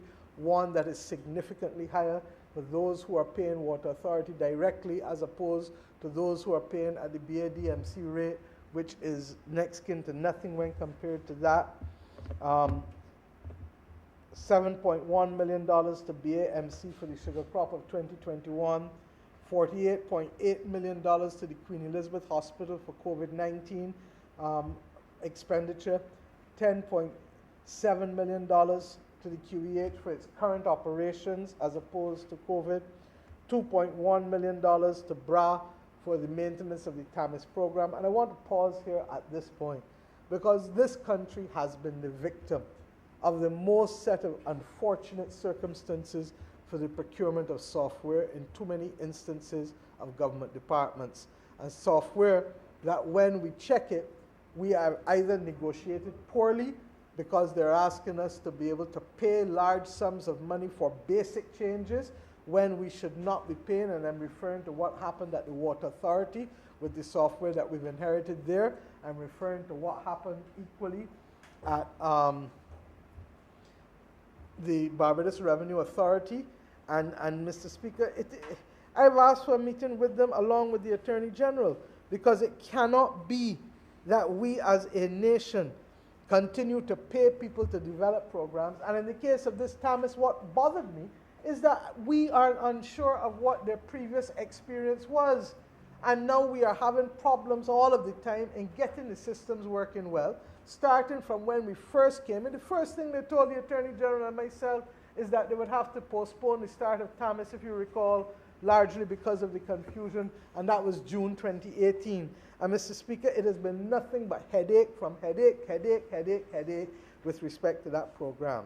The government will have to make a determination as to whether we want to continue, if we can't negotiate on proper terms, whether we will remain with a noose around our necks, or whether we will get rid of that noose and try to start again with something that makes sense for our circumstances. These things are not righteous, and I trust and pray that we can get through them as soon as possible in a way that makes sense for the country. Mr. Speaker, in addition, $23.8 million went to the Transport Board with respect to its operating costs. And may I, at this point also, say how happy I am that elements of that operating costs have started to come down, particularly with the acquisition of the electric buses, which have obviously will not have the same type of requirements for maintenance, or indeed, obviously, the diesel that the previous older buses would need, and therefore the running costs and also the maintenance costs would be significantly lower. I believe that we took a decision in this year as well to purchase another 12 of those electric buses, which I anticipate will come by the middle of this calendar year. And I think that all of us who see them on the road feel proud to see them, and to know that Barbados is now the country in the Caribbean with the highest percentage of electric buses, thereby carrying us closer to our 2030 target of not contributing fossil fuels where we need not do so. Mr. Speaker, in addition to that, we've had also $5 million to the National Housing Corporation to help it meet some of its costs, while at the same time we know that, and the Minister, I believe, will speak during the course of this debate about the work that it has also been doing to allow us to move the persons who have been squatting, living without requisite permission at Rock Hall, but who we are committed to assisting in the move, largely because they are actually living dangerously so on a landfill that at any time you can have internal combustion. And we pray that it does not happen, but by the same token, we know that we need to do something about it, because no human being should be living on top of that landfill there or anywhere. And certainly not at this stage where the risk of internal combustion is still there. Mr. Speaker, at the Water Authority, there have been a number of improvements that we have seen by the ministry. And this ministry, Mr. Speaker, is moving full steam ahead. Let me deal with Transport and Works first before I deal with Water Authority. They have a lot of work to do, because very little work was done in a meaningful way that mattered to people. How many times did we hear people say that the roads in this country were contributing to them literally being in hock to the parts departments of companies all across Barbados? How many times? You're going everywhere and people talk about, I got to buy new shocks, I got to buy a new tire, I got to buy new rims. Why? Because we had a government that had so contorted and distorted the affairs of the country that it could not spend money to build roads, because it was spending 68 cents in every dollar of revenue in debt service. And that was the folly. And when we got up in this chamber, sitting where the Honourable Leader of the Opposition sits now, and we said year after year after year after year, restructure our debt and bring our people back to a sense of proper governance and proper capacity to do the things that a government must do to support its people. Dealing with sewage, dealing with the water, dealing with roads, dealing with supplies for schools, dealing with repairs to schools. All of these things were put on pause Let us remember. And this government has come in and started to do them in a way that people almost cannot believe that things were not done for almost a decade. And now want to start and pass new judgments. But that's okay, because I get it. The only reason people can talk about some of the things that they want to talk about now is because we fixed the difficult things that were been humbugging them before. We have the luxury now of bringing back normal criticism to normal government operations, because we're no longer worrying about whether we will see sewage that is literally floating in the ocean and floating on the streets of this road outside here, outside this parliament, or shutting down apartments, not apartments, apartments too in fact, but also restaurants and other businesses. Mr. Speaker, this government can take criticism now from others, because we now have buses that can go to St. Joseph, and that can go to St. Andrew, and that can go to St. Philip and St. John all over. And with Wi-Fi and air conditioning, if you move. This government can take the handful of people who have nothing to do but to go on social media and distort and to create fake news. Because when all is said and done, we have garbage trucks now collecting people's garbage all about this country.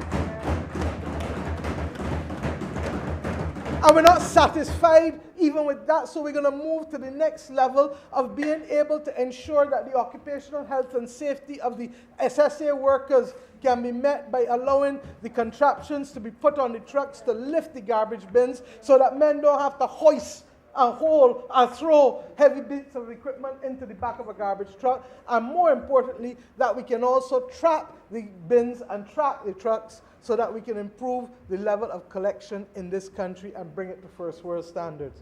Mr. Speaker, this government can take the criticism of people who want to create fake news, because when you go through St. John, you're seeing roads. When you go through St. Philip, you're seeing roads being done.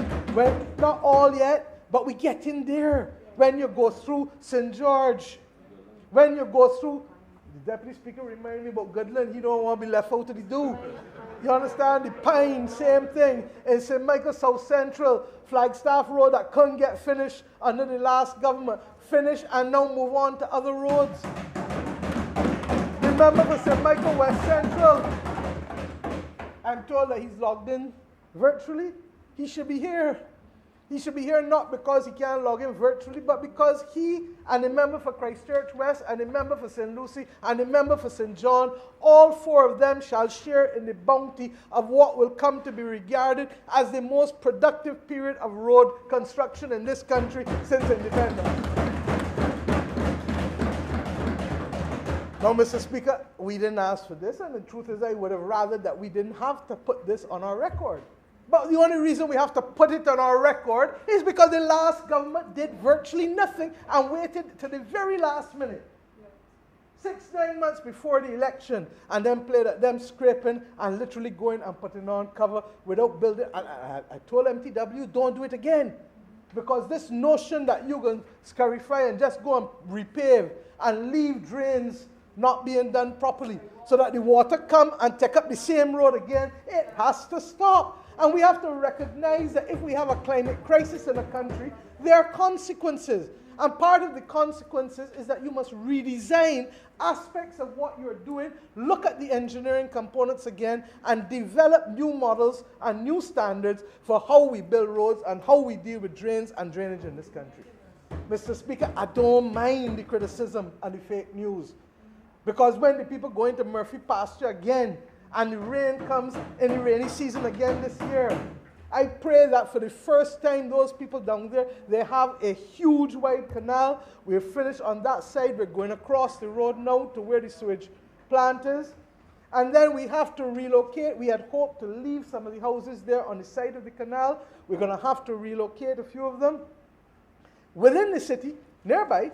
But then when we relocate, we're going to have to landscape and properly deal with that area to make sure that nobody is allowed to put back houses there such that they will be victims of flooding. Same with the airport at Rock Hall. The government has now to spend the money to acquire that land at Rock Hall in St. Philip. and to extend the airport fence all the way up there, because nobody can go back and build on the landfill and put their lives at risk and put government's expenditure to pay for it. Must stop. So, Mr. Speaker, when we come now to this next fiscal year, where the government is hoping to collect revenue of 2.891 billion, and we're hoping to spend 3.398 billion, literally 3.2 billion being current expenditure and roughly 193.4 million in capital expenditure. It is because we want to undertake these projects that I'm going to talk about now, because I don't intend to speak of 5 hours today or 4 hours. No, because there's too much to be done in Barbados for the luxury of that this year. Mr. Speaker, we will complete the IDB Global Roads project. That was perhaps one of the few projects the last government executed at the very last minute with CAF. And even then, as I said, there were difficulties in how they were executing, as was reflected in the Flagstaff Road to which I just referred. But we haven't stopped there, sir. We have settled, and I believe the contract went back to the Solicitor General on Friday, and I'm going to ask the Honourable Attorney General to make sure that we can get it back today, because the Complant Scotland District Road Rehabilitation Project is a key component over the next 3 years of what this government does. Mr. Speaker, the Scotland District represents 1/7 of our land area, and I'm tired speaking about the fact to which, they ignored down in there completely, and they ignored St. Thomas and St. Michael Northeast completely. So if you were in Jackson, you would know about Canewood Hill. That was stopped in 2007 January and never repaired until this government came back to office. If you live in Jackson, you will also know about Rockhampton Road, that the RDC started, was significantly through, but left once again for another 11 years, because 10 years after the government was out, and then we took another year almost, because we were literally trying to get our fiscal situation in order before we could go and resolve the issue. Mr. Speaker, these are some of the things that we have had to contend with, and hence we felt that it was important, especially since they knew. As Minister of Town Planning, one of the things that we had to find out was that they had paused all permissions in St. John, mind you, St. John, parts of St. Joseph, other parts of the Scotland District, because of the level of land degradation and the need to be able to stabilize the land more. That is why we, within the Capital Works project as well, started a Gabion construction project, not just to provide jobs for people as we went through this difficult period in the last year's one-off expenditure, but also because we need the Gabions to stabilize. And we're now being told that the Chinese may also bring an additional form of new engineering that may assist in the stabilization of the project. And I look forward to learning and hearing more on these matters when they come through. The member for St. John and others may speak to it. Mr. Speaker, that is why the member for St. Michael West Central, the minister, can speak definitively about the instructions that the cabinet has given for the people of White Hill to have their roads done. This government does not speak out of both sides of its mouth. When I said in opposition that White Hill will be done, it will be done. And it is being done as a priority under this Complant Scotland District Road Rehabilitation Project, along with the main highway, which, as we know, we even had tour companies refusing to send their buses down there because it is the closest experience to Disneyland that you can find in Barbados. Literally up and down, up and down, up and down, because of the way in which the road has been moving. Mr. Speaker, we also, however, have an aggressive community roads milling and paving program. The minister, I think, was entitled to do Long Gap, and I am carried along only by reason of being in the neighborhood.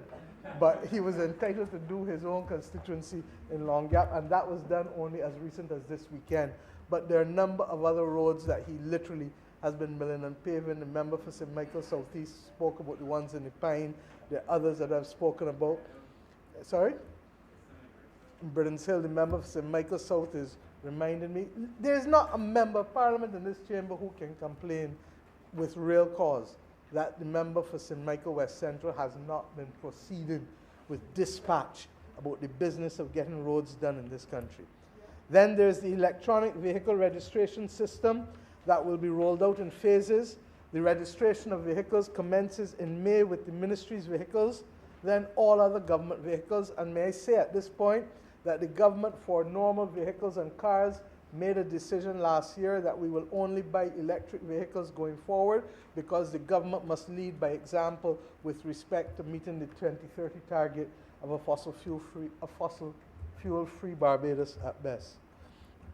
Mr. Speaker, with the rollout after the rollout of the government vehicles, we expect the electronic vehicle registration system to then commence with all other vehicles privately owned in the country.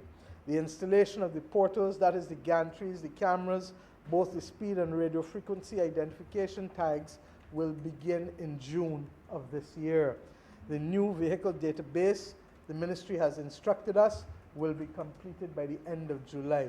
So, Mr. Speaker, when I talked about the three objectives of these estimates, 1, protection of the vulnerable, 2, expansion of the public sector investment program to have public sector-led growth, and 3, the reality of trying to make doing business easier and to do and reconstruct the things in this economy that need to be reconstructed so that we can be more competitive and that we can trigger growth and that we can have our private sector and our business people also benefited from greater levels of ease of doing business, but citizens also benefit from easier access to public services than they have traditionally been accustomed to.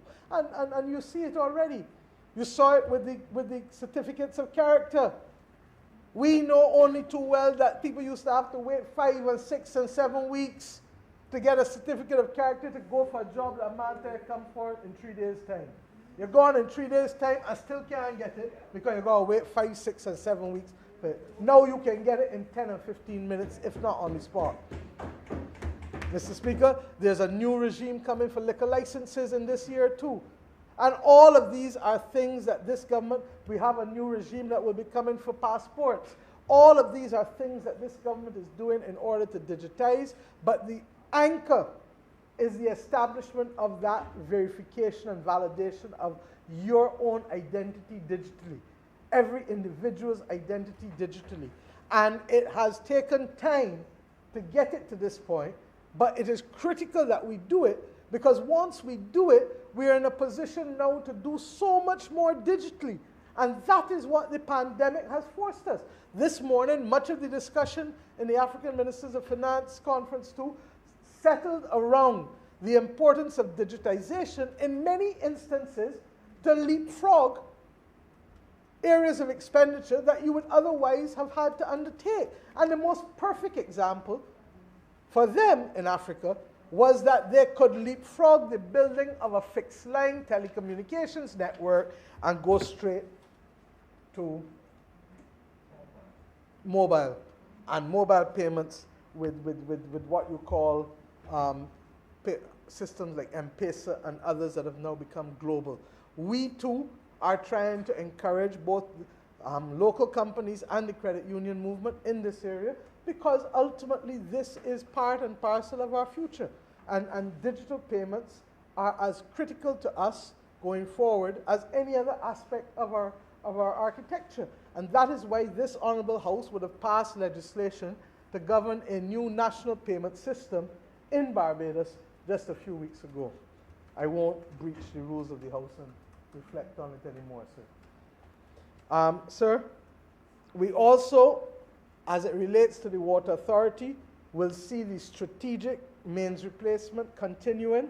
And Mr. Speaker, you've heard me say over and over and over that we live in a country that has now to undertake the tremendous responsibility of replacing a main system that in many instances ranges from anywhere from 110 to 130 years old. And it's not just Barbados, it's almost every country in the Caribbean. The British government and the other colonizers put in the water pipes when they had empires. We have to replace it without an empire, but with a country. And a country doing everything else while facing the existential crises of both COVID and climate and the difficulties that has imposed on us financially. We expect the Vineyard Water Augmentation Project to be completed this year and to provide the additional water to Golden Ridge and Castle Grant systems to improve the water distribution to the residents of St. John and the residents of St. Joseph. Mr. Speaker, we expect to upgrade the South Coast Sewage Treatment Plant as well as we promised the nation, and indeed we are in deep discussions, almost finished, I think, with the Chinese. The member for St. Michael South Central can speak along to that when she speaks to the Parliament, but we are virtually at the point where those contractual arrangements and funding arrangements have been put in place, and we expect over the course of the next 2 years, therefore, to see the replacement of the South Coast Sewage Treatment Plant, which has effectively outlived its usefulness. Mr. Speaker, you would recall that we would have placed a temporary outfall as well at Graham Hall to help deal with some of the immediate problems that we inherited when we came to government. Mr. Speaker, there is also a significant development, and I want to thank the former chairman of the Barbados Water Authority who would have put it in place. We are now in possession, I believe, of the codes at last, that are necessary in order to read the water meters accurately so as to protect the integrity of the revenue mechanisms of the Barbados Water Authority. I am told that the last receivers came in on the weekend by the couriers, and to that extent, Mr. Speaker, we will therefore ensure that for the first time we can literally put persons to drive by houses and to do the automatic reading that was always intended when that project was settled.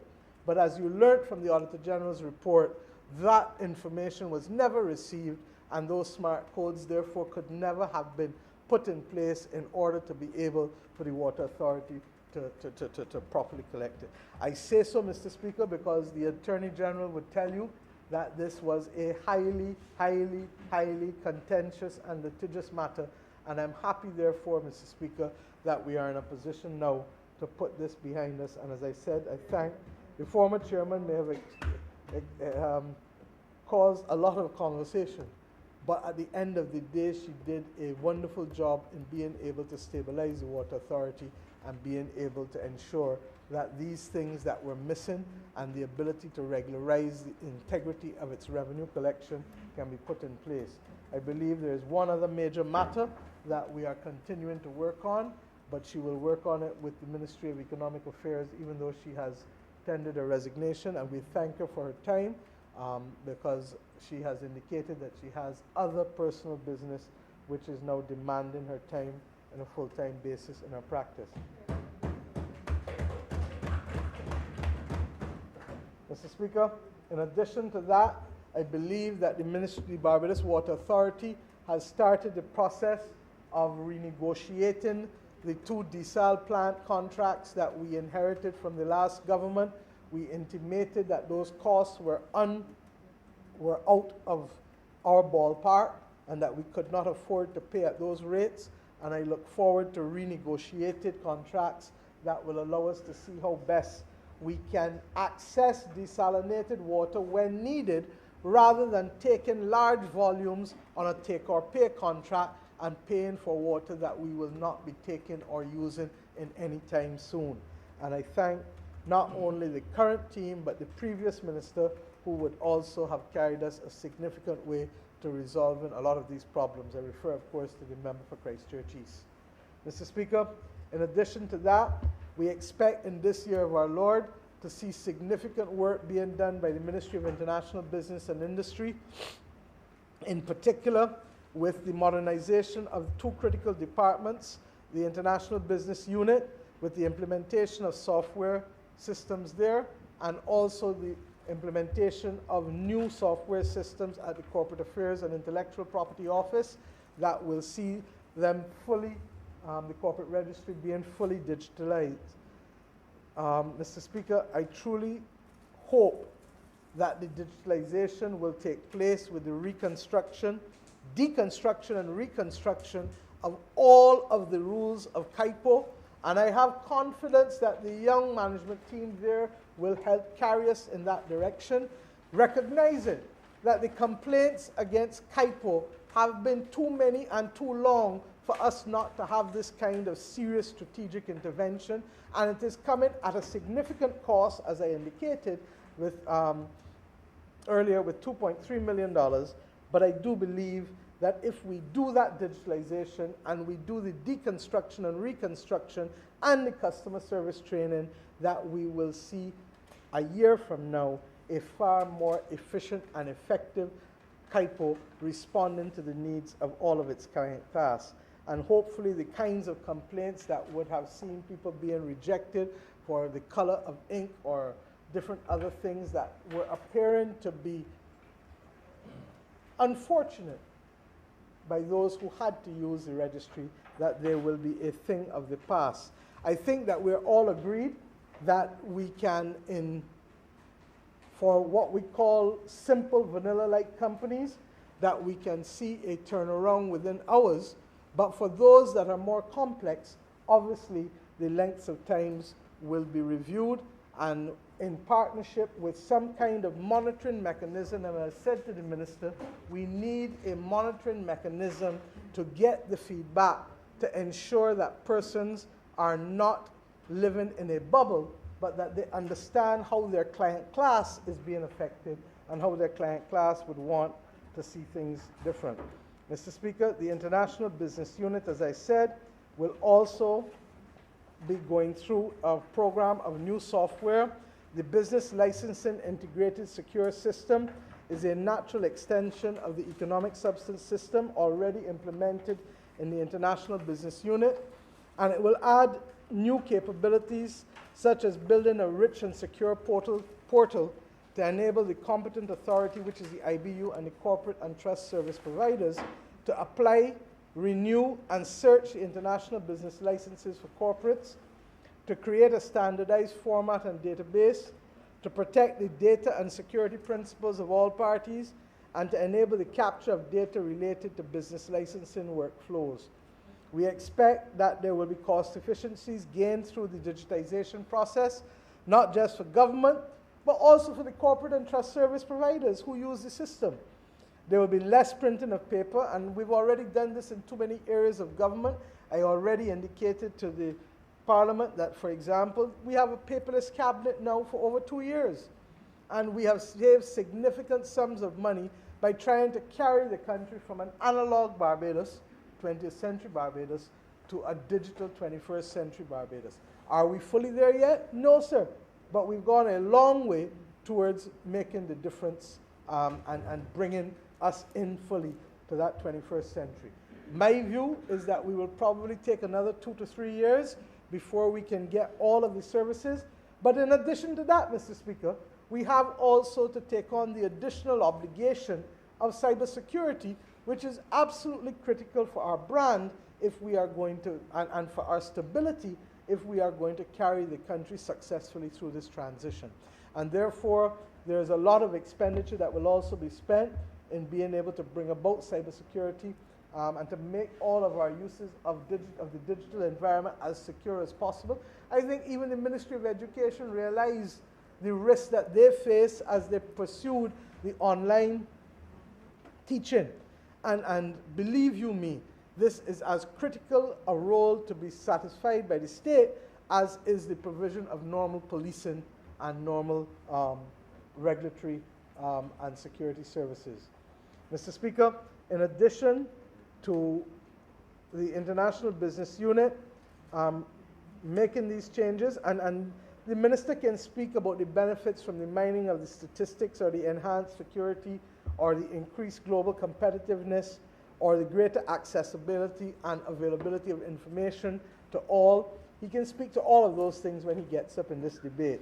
Suffice it to say that it is critical that we get this right, because as I told you when we reformed our corporation tax system, we could take decisions that would see us either, we had to literally harmonize the rate, and we could either go up or come down. And the question was, where are we going to see the quadrupling of business? Is it going to be in the domestic business sector? Is it going to be in those who do global business from Barbados, whether Bajan companies originally or international companies? Mr. Speaker, it was our view that Barbados must be a place from which global business can be conducted. And to that extent, all of these things have to be put in place so that there is a seamless capacity to conduct global business from this jurisdiction. When I met and asked the country on the 2nd of January 2020 for us to go on a 7-year journey to become world class, all of these were the things that we had in mind. But little did we know that we would have the biggest obstacle up front. But I am here to say that we have survived it. We've been bruised, for sure, but we have survived it. And we must now resume that path of making ourselves world class by 2027.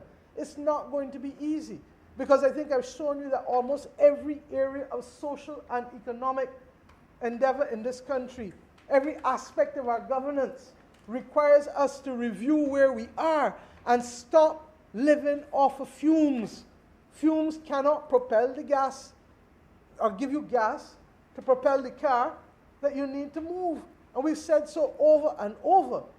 But as is certain, every possible obstacle that we could think of has also been put in our way to test our character, to test our resilience. But as I've said, we are still standing, and we will continue that journey. Mr. Speaker, we also believe that the exposure of the heavy reliance on tourism has taught us a major lesson that we would want never to have any future set of Barbadians or government taught again. We have to diversify. We've said so over the years, successive governments, but regrettably, the extent to which we depended on tourism remains literally excessive. Mr. Speaker, this government has gone a significant way to build up the potential for a renewable energy industry, whether predominantly photovoltaic panels, some wind turbines, some discussion as to where in the mix we will have hydrogen or where we will have wave energy and other aspects. Where are we going to be able to use the benefits in the improvements of technology with batteries, and how will that assist?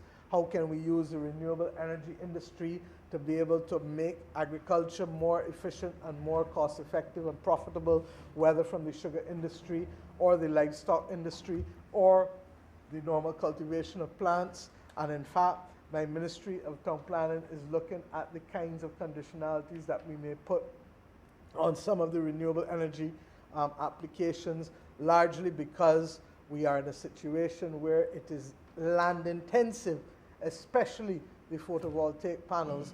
And while we want to have as much renewable energy capacity as we need to, we do not want at any time to literally undermine what we must do to keep food security at the top of our mind, because that has been one of the lessons as well from COVID-19.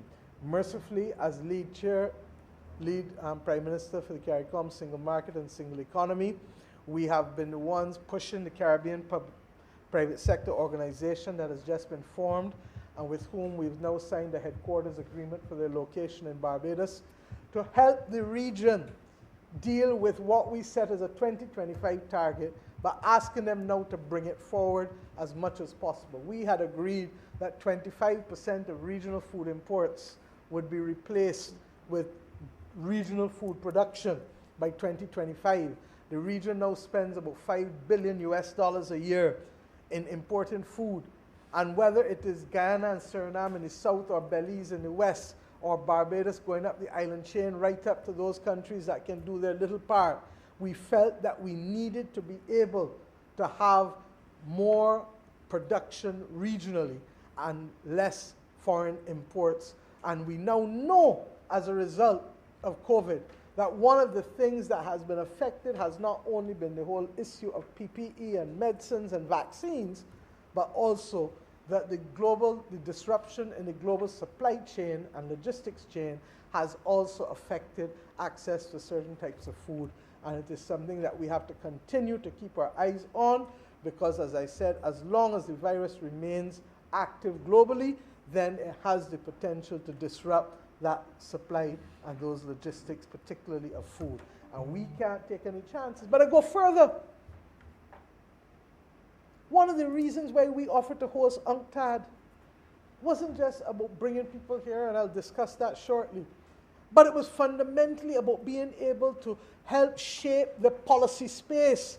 And you keep hearing me talk, Mr. Speaker, about shaping the fiscal space and shaping the policy space. Because, Mr. Speaker, we don't live on our own. We live in a world in which much of what we do is determined by global standards, global rules, global laws, treaties. And unless we can get in there and have a seat at the table, we can't influence the outcome. Can you believe that the developing world, and in particular small island developing states, have been arguing that vulnerability ought to be an appropriate criteria for determining who and from whom you can access concessional funds and at what price?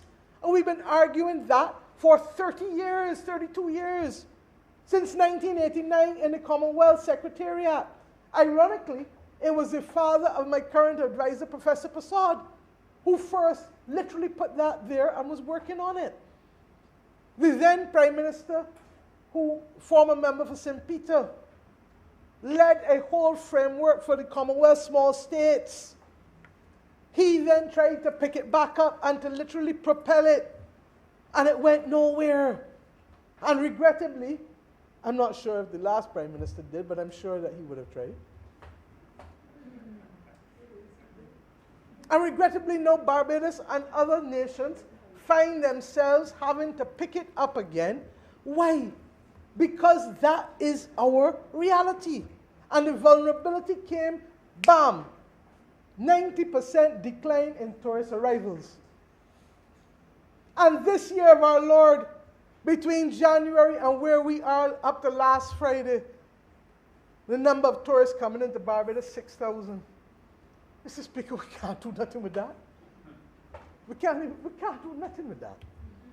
And that is why all of these consultations must now take place, and a determination as to what is the appropriate level of risk that we will take as a nation. Because I am here to tell you, sir, that the only place you can eliminate risk is on Mars or in the coffin. That's the only two places you can eliminate risk.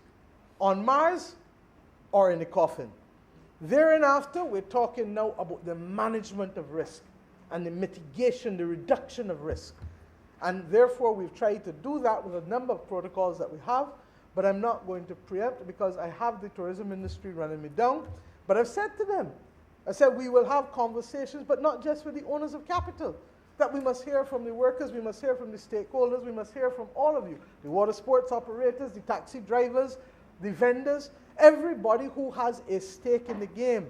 Because how and what we do to be able to build back this industry must be done with the social partnership, and the majority of us agreeing, because that is how we did it last year, that is how we brought it down, and we never shut the airports per se, but what we did was that we put protocols in place that we knew would lead to an automatic reduction in the number of travel and volume of travel and type of travel that we have.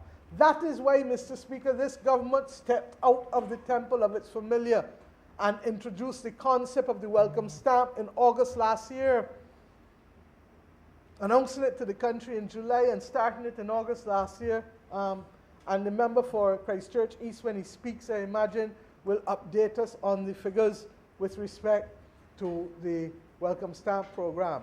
Of course, there have been some challenges recently, and in particular, as we've had to manage this last going down, but most of them have been sympathetic. And I think the biggest issue, as I've discussed with the Minister of Education, like with Barbadians, is when will school resume for the majority of us? When will we also be able to deal with other aspects of economic activity? We've brought back in the retail sector for the most part. We will have, in my view, things that relate to enjoyment and the other things. I saw that my colleague Prime Minister Ralph Gonsalves would have indicated to his population that if they wanted carnival that they should take the jab. Now, I'm not going to say that to get a joke you have to take a jab. But suffice it to say that I understand what might have motivated him. And I say so conscious that, look, let us deal as always with our needs before we deal with our wants. And this government has been very, very consistent in that respect. And to that extent, we are facilitating the movement of persons for the moment while we continue to do the things necessary to protect the population as far as possible, but we're doing it in the context of work.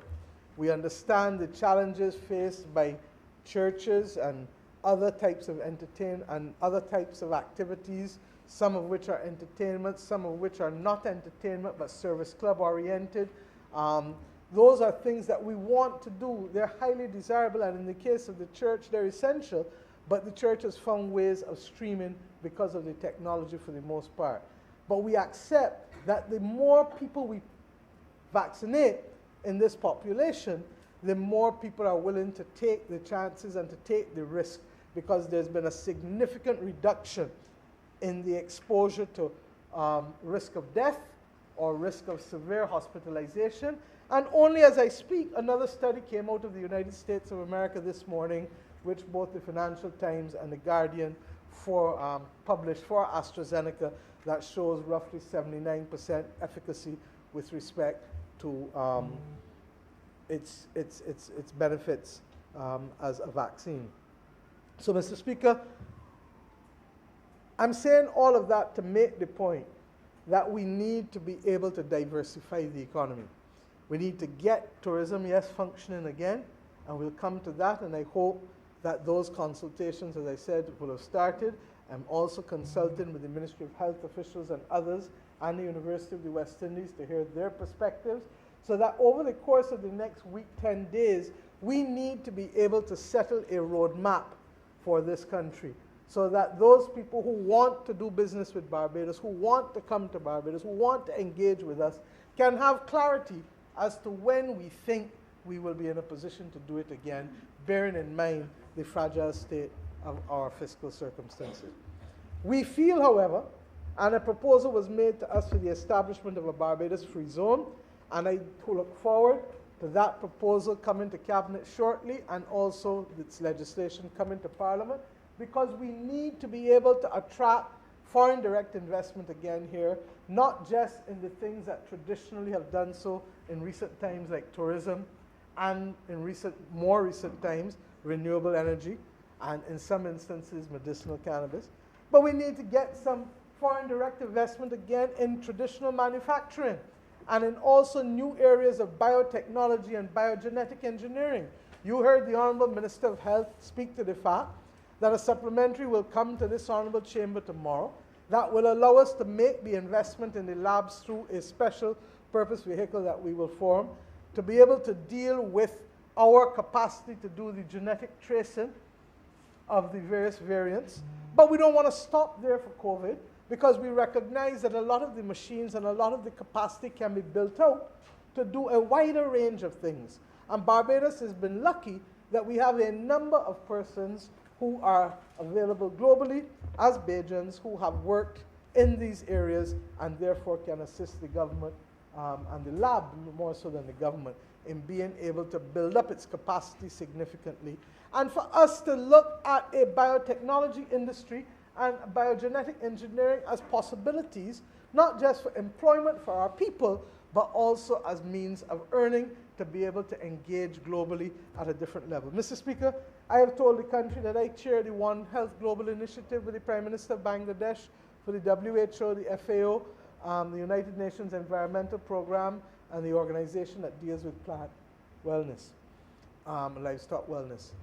Mr. Speaker, the bottom line is that antimicrobial resistance that we are focusing on, and I'm sure the member for St. Philip North can speak to it at length, or the member for Christchurch West, relates to something that we have come now to call the slow motion pandemic, because it threatens, Mr. Speaker, to reverse a century of medical progress.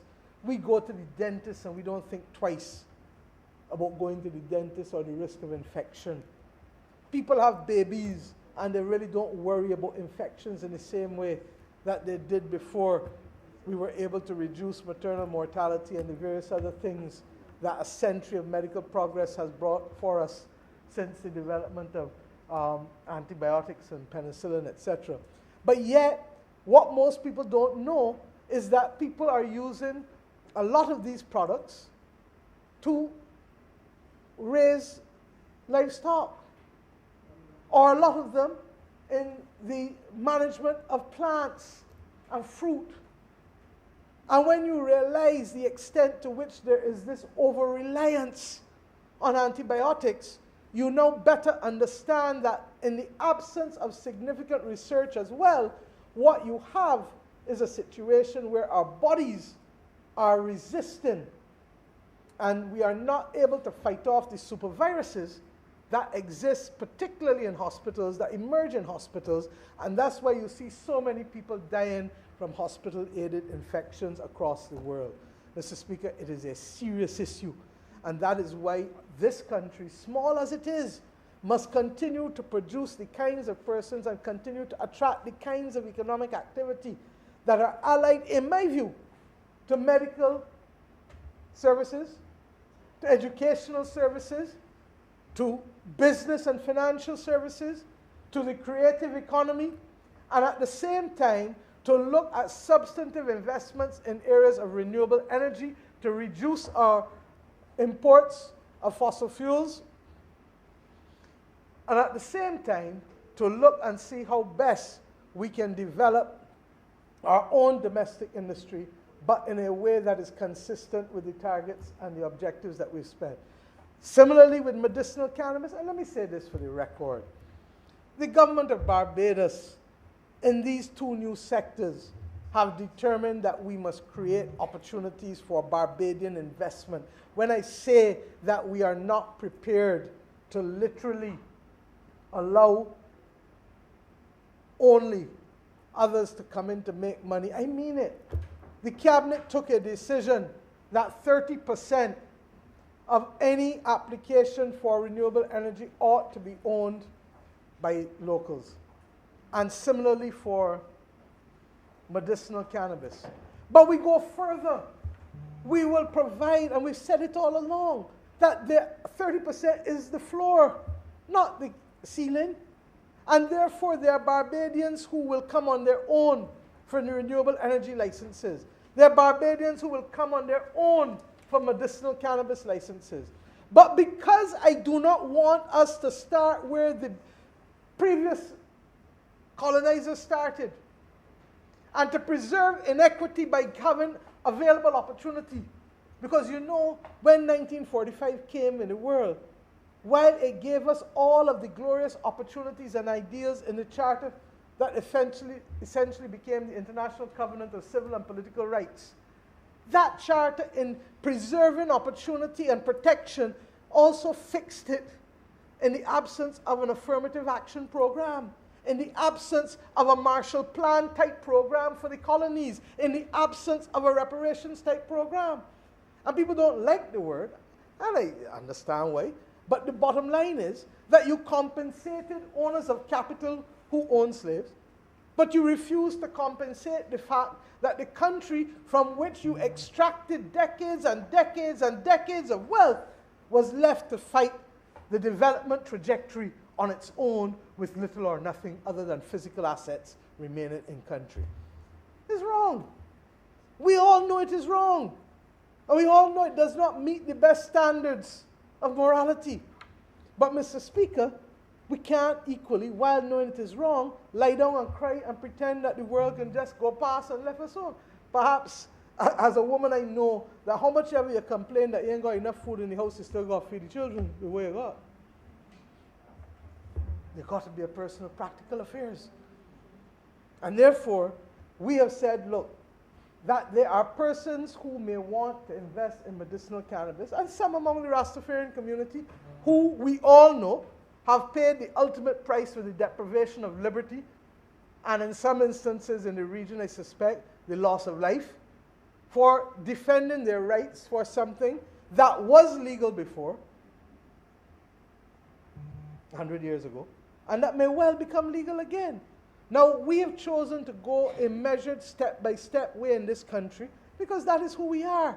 And there are people who say yes, and there are people who say no, and we've said as a government, it's a wedge issue, we will talk with you. But what is not a wedge issue is the scientific results pertaining to medicinal cannabis. And we're satisfied that because the structure of the industry is different. For instance, most people growing medicinal cannabis don't do it in open field, although some will. Similarly, that depends, you need to be trained in the agronomy that is necessary for you to grow the different strains and to know what is good for anxiety as opposed to what may be good for some other medical condition. All of these things require training as well as quality assurance. And therefore, what I've said to the Minister of Agriculture is without prejudice to all that you have done, the government is going to have to find a mechanism for persons to do a joint venture investment with those Barbadians who need either training and or initial capital in order to allow us to get them to a certain stage with a recognition that they can buy us back out in 3 years or 5 years or 7 years, depending on the length of time that they take to do it. Clearly, we cannot do it for everybody. And there's a defining limit anyhow as to what percentage of our acreage can be deployed in this respect, because we have to grow food for people to eat as well. And therefore, there has to be a balance. But suffice it to say that the government has heard you. And the government hasn't only heard you, the government perhaps could have done a better job in explaining to you what its plans were from before, because from the very beginning we have said 30% in medicinal cannabis is literally the floor and not the ceiling. And therefore we expect that there will be some levels of foreign investment to amplify with the savings that we have here locally to allow us to see an expansion and a flourishment of these sectors. I maintain that we are better off if we can see some level of vertical integration, especially in the early stages, until the world finds more efficient and effective ways of managing cross-border trading, especially with the financial arrangements, than it currently does. And I think that that is going to require more detailed discussions, particularly with the Canadian banks, 3 of whom are already present here. And rather than forwarding payments through the United States of America, where there is still not the federal framework for you to do so legally, then we will have to look at dedicated usage of the markets, of the banking arrangements with Canada, rather than going through the United States any form or part of the equation. If we can get the free zone going, on top of getting the renewable energy sector going, and I believe the minister will make a ministerial statement next Monday when we come back after consultations that he's been having with the sector, with the Fair Trading Commission, to be able to unlock that part of the industry. I'm told that there are also some technical issues that have to be resolved with respect to some of the smaller plants that have gone in, and that the Light and Power has some technical issues with what is immediately available or not, and that has to be resolved, and I hope the minister will address that, or the framework for how it will be addressed when he addresses this honorable chamber next Monday morning. But if we can get those things going, Mr. Speaker, we can see a pathway. And when I talk about educational tourism, all the talk, Ross University has been back here for the last, 3 months? Since the beginning of January? And the bottom line is that while we talk about long-stay tourism, whether it is the welcome stamp, whether it is educational tourism, whether it is medical tourism, whether it is international business and financial services, what we are effectively doing is trying to expand the numbers of persons who come to work every day to produce to purchase goods and services. And we saw it clear last year when we had the first lockdown with the tourists not coming. The Minister of Agriculture told us we had a glut with pork and with chickens, because all of a sudden, instead of feeding X plus Y number of people, we were feeding X number of people. And Mr. Speaker, it drove home the point even more that we needed to be able to have more long-stay tourism. But long-stay tourists can only come if people have access to income, which means that they have to be working in jobs that allows them to be either a digital nomad, working remotely, or they've got to have a lot of money that they don't need to work for nobody when they come for 6 weeks, 8 weeks, 2 months, 4 weeks. That's our reality. Until we can get sufficient people vaccinated, that we can manage the risk, and that is what the next 2 weeks will be about with respect to how we deal with that, both pre-herd immunity and post-herd immunity. But at the same time, Mr. Speaker, as I said, we also have to look at those other sectors. The other productive sector, and ironically, Dr. Maskell, former member for St. Michael Northwest, would have, along with another former member for St. Michael South Central, Sir Richard Haynes, would have maintained in and out of this chamber that the construction industry in Barbados is really a productive sector. And to that extent, what we do to stimulate construction, whether it is in the rejuvenation of derelict government buildings, whether it is in the establishment of a housing program, which we have come to call the Hope Direct, and equally the Hope Premium program, which is intended to go at a higher level for persons earning above 4,000. Hope Direct is for 4,000 and under. But what we have to do is to get as much construction going, whether it is through the civil works on roads or water mains being laid. This country is going to go through a massive exercise of reconstruction and construction, restructuring of institutions, and indeed, Mr. Speaker, a repurposing of a lot of what we see happening in our institutions to make it more appropriate, particularly in the context of the digitization that we will be using to take place, but also in relation to those things that we need to just reconstruct, because the rules are arcane and inappropriate, as has happened with the 19th century police force, or that happens with the 19th century psychiatric hospital, or that happens with other institutions that are 50, 60, 70, 80 years old that need to be repurposed for this. And then finally, we will see an explosion in retraining. That's the only way. That's the only way we can reset and stop believing that the fumes from the gas tank will carry us any further. The fumes were gone. We got a gas tank, and then we realized that there's a leak in the tank still, which is what COVID is. And we therefore have to pause, fix the leak, and then fill back up the tank to move again.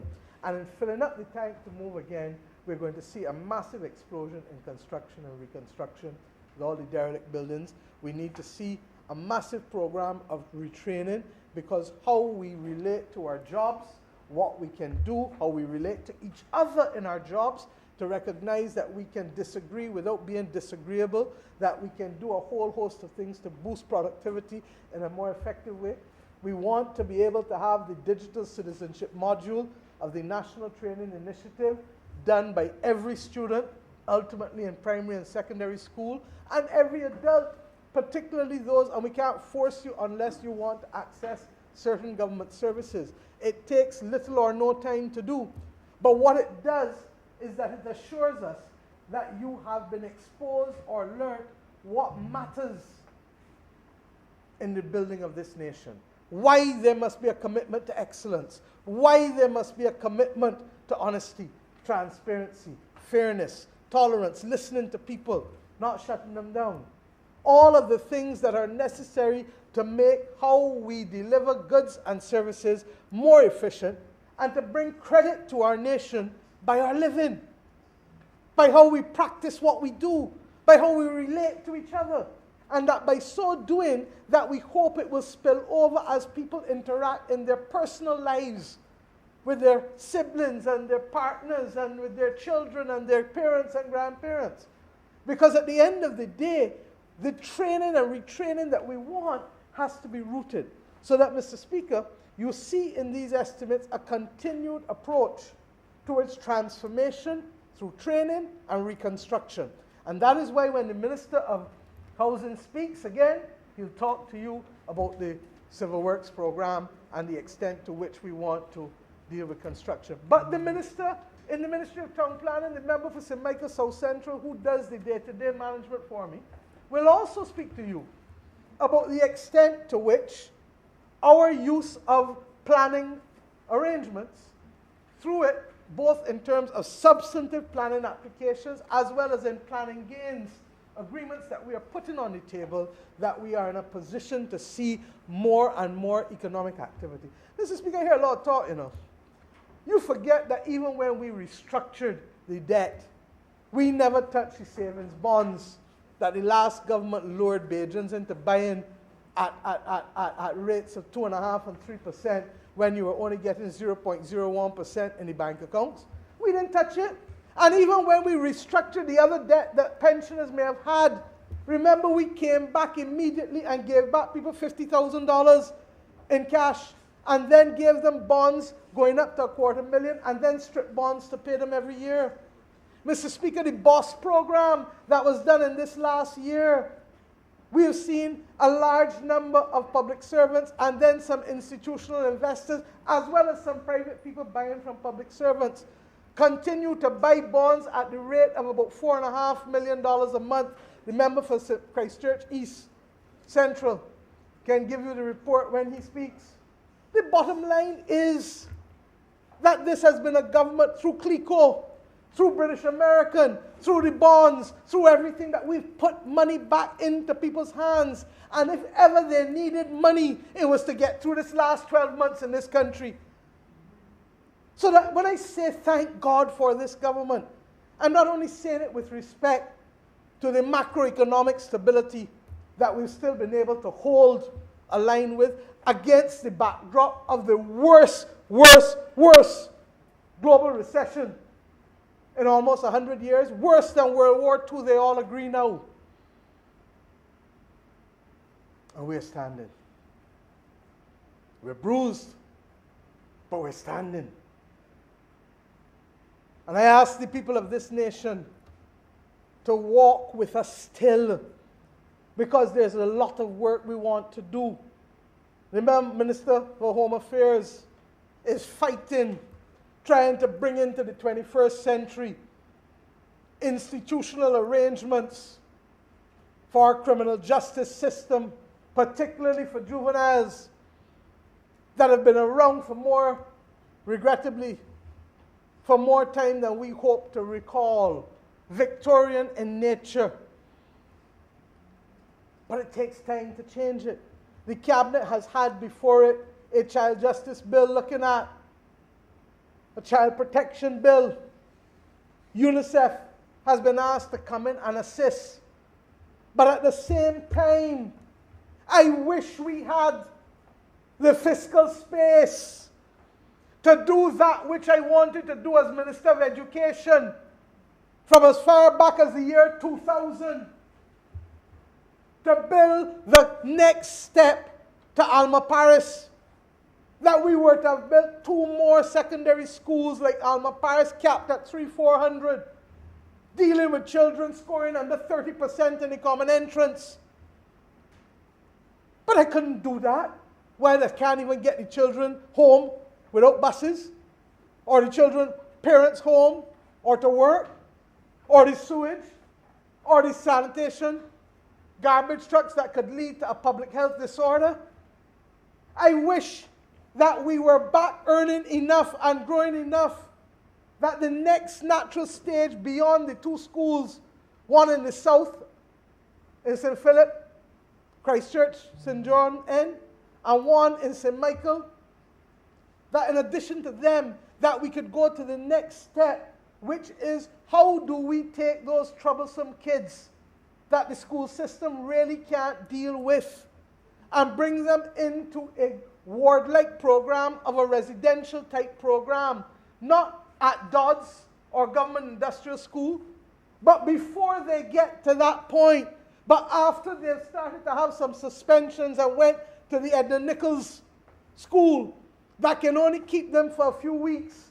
I brought that legislation in here as Minister of Education, and it was always intended that the next step would be to have a residential type facility, because we all know that there are some parents who cannot manage whatever and however they try, and that very often, whether it is through the Child Care Board or whether it would have to be through an arrangement with the courts, to take those kids and just try and work with them, not in a penal-like, Victorian-like institution. And that's where we want to go. But there are persons who seem to have forgotten that what we are doing is climbing out of a 40-foot hole. All because we have made it look so seamless and so relatively easy. Mr. Speaker, the gray here to show you that it has not been easy. But equally, not that nor anything else will daunt us and remove us from the task of completing that which we promised. And when I say we, I include the Leader of the Opposition, because he helped promise at the same time as us. I noticed today he's wearing maroon. And I said to him that maroon is a combination of blue and red, but it has a greater hue towards red than to blue. The point is that he too, the Honourable Leader of the Opposition and myself both know from which point this country came. And I get it, and he has to keep us on our toes. And that's why, unlike a lot of others, I don't get vexed with him. I may tangle with him, I may engage with him, but I don't get vexed with him. Because even before he became the Leader of the Opposition, as this cabinet was sworn in on Bay Street, I said to the country then that I would play that role if I have to. And ministers, if they are fully frank with you when they get up, will tell you that this government is the hardest on itself. And why? Because we want to perform, because we feel the people of Barbados deserve it, because we feel the people of Barbados have been taken too deep into a hole, and that only to find out as you're trying to come out of that hole, that outside bleak, bleak, bleak, bleak, bleak, bleak, bleak, bleak, and the rain coming down and won't push us back in the hole. That's what we feel. But not even that bad weather, not even that pandemic gonna hold us down. And that is why, as we go from ministry to ministry, we have to find things that focus not just on the immediate, but the strategic. So the Minister of Home Affairs will bring a new immigration bill in this next fiscal year that will allow us to treat to the fact that the National Population Commission, as I've said over and over, and I'm not sure if the report has been laid in this Parliament, and if it hasn't, I'm asking the member for St. Michael South Central to please lay it, that has shown that we have not replaced our population since 1980. When the late Tom Adams was Prime Minister of this country, he would have had the benefit in relation to the country that he was managing, a larger and better hand with respect to the numbers of persons living and coming to work than I do today 40 years later. And the numbers are there. That if you were only simply to have replaced your population, Barbados should have 80 to 100,000 people more in this year, 2021, than we have. That we should be closer to 400,000 people than we are to 300,000. And that is why we have to take it seriously. The report also says that in less than 13 years, 14 years, our labor force will be smaller than it is now. And all of us in here who are relying on the level of contributions to sustain the Social Security system must also be concerned and ensure that we get this right. And in getting it right, we need to make sure that we do not alter the essence of who we are as a people, but at the same time recognize that you cannot get blood from a stone. And that is why our growth for the last 20 years has been as anemic as it has been, separate from the malfeasance and the misfeasance and them other things too. That there was a structural issue that continues to bedevil us, and the time for real conversation has now hit us. So we expect the Minister of Home Affairs to bring that. Similarly, the Minister of Home Affairs is presiding over the construction of a new fire station headquarters that we expect to start during the course of this year too. And I think the country was briefed on that when we moved the fire station from town. And why? Because at the end of the day, the essence of who we are is always represented in a capital city. And this government has chosen that those two things, apart from the tourism that we will bring clearly with the most magnificent beach in the Eastern Caribbean being available to us in Carlisle Bay, that it is not sufficient to just treat to what will earn the money, but we have to treat to what will keep the soul together. How does a country have a location like Golden Square, and 9 out of every 10 Bajans don't know what Golden Square is and where it is? Don't know that it is the place from which our modern democracy sprung. Know that without that, there would be no Barbados Labour Party.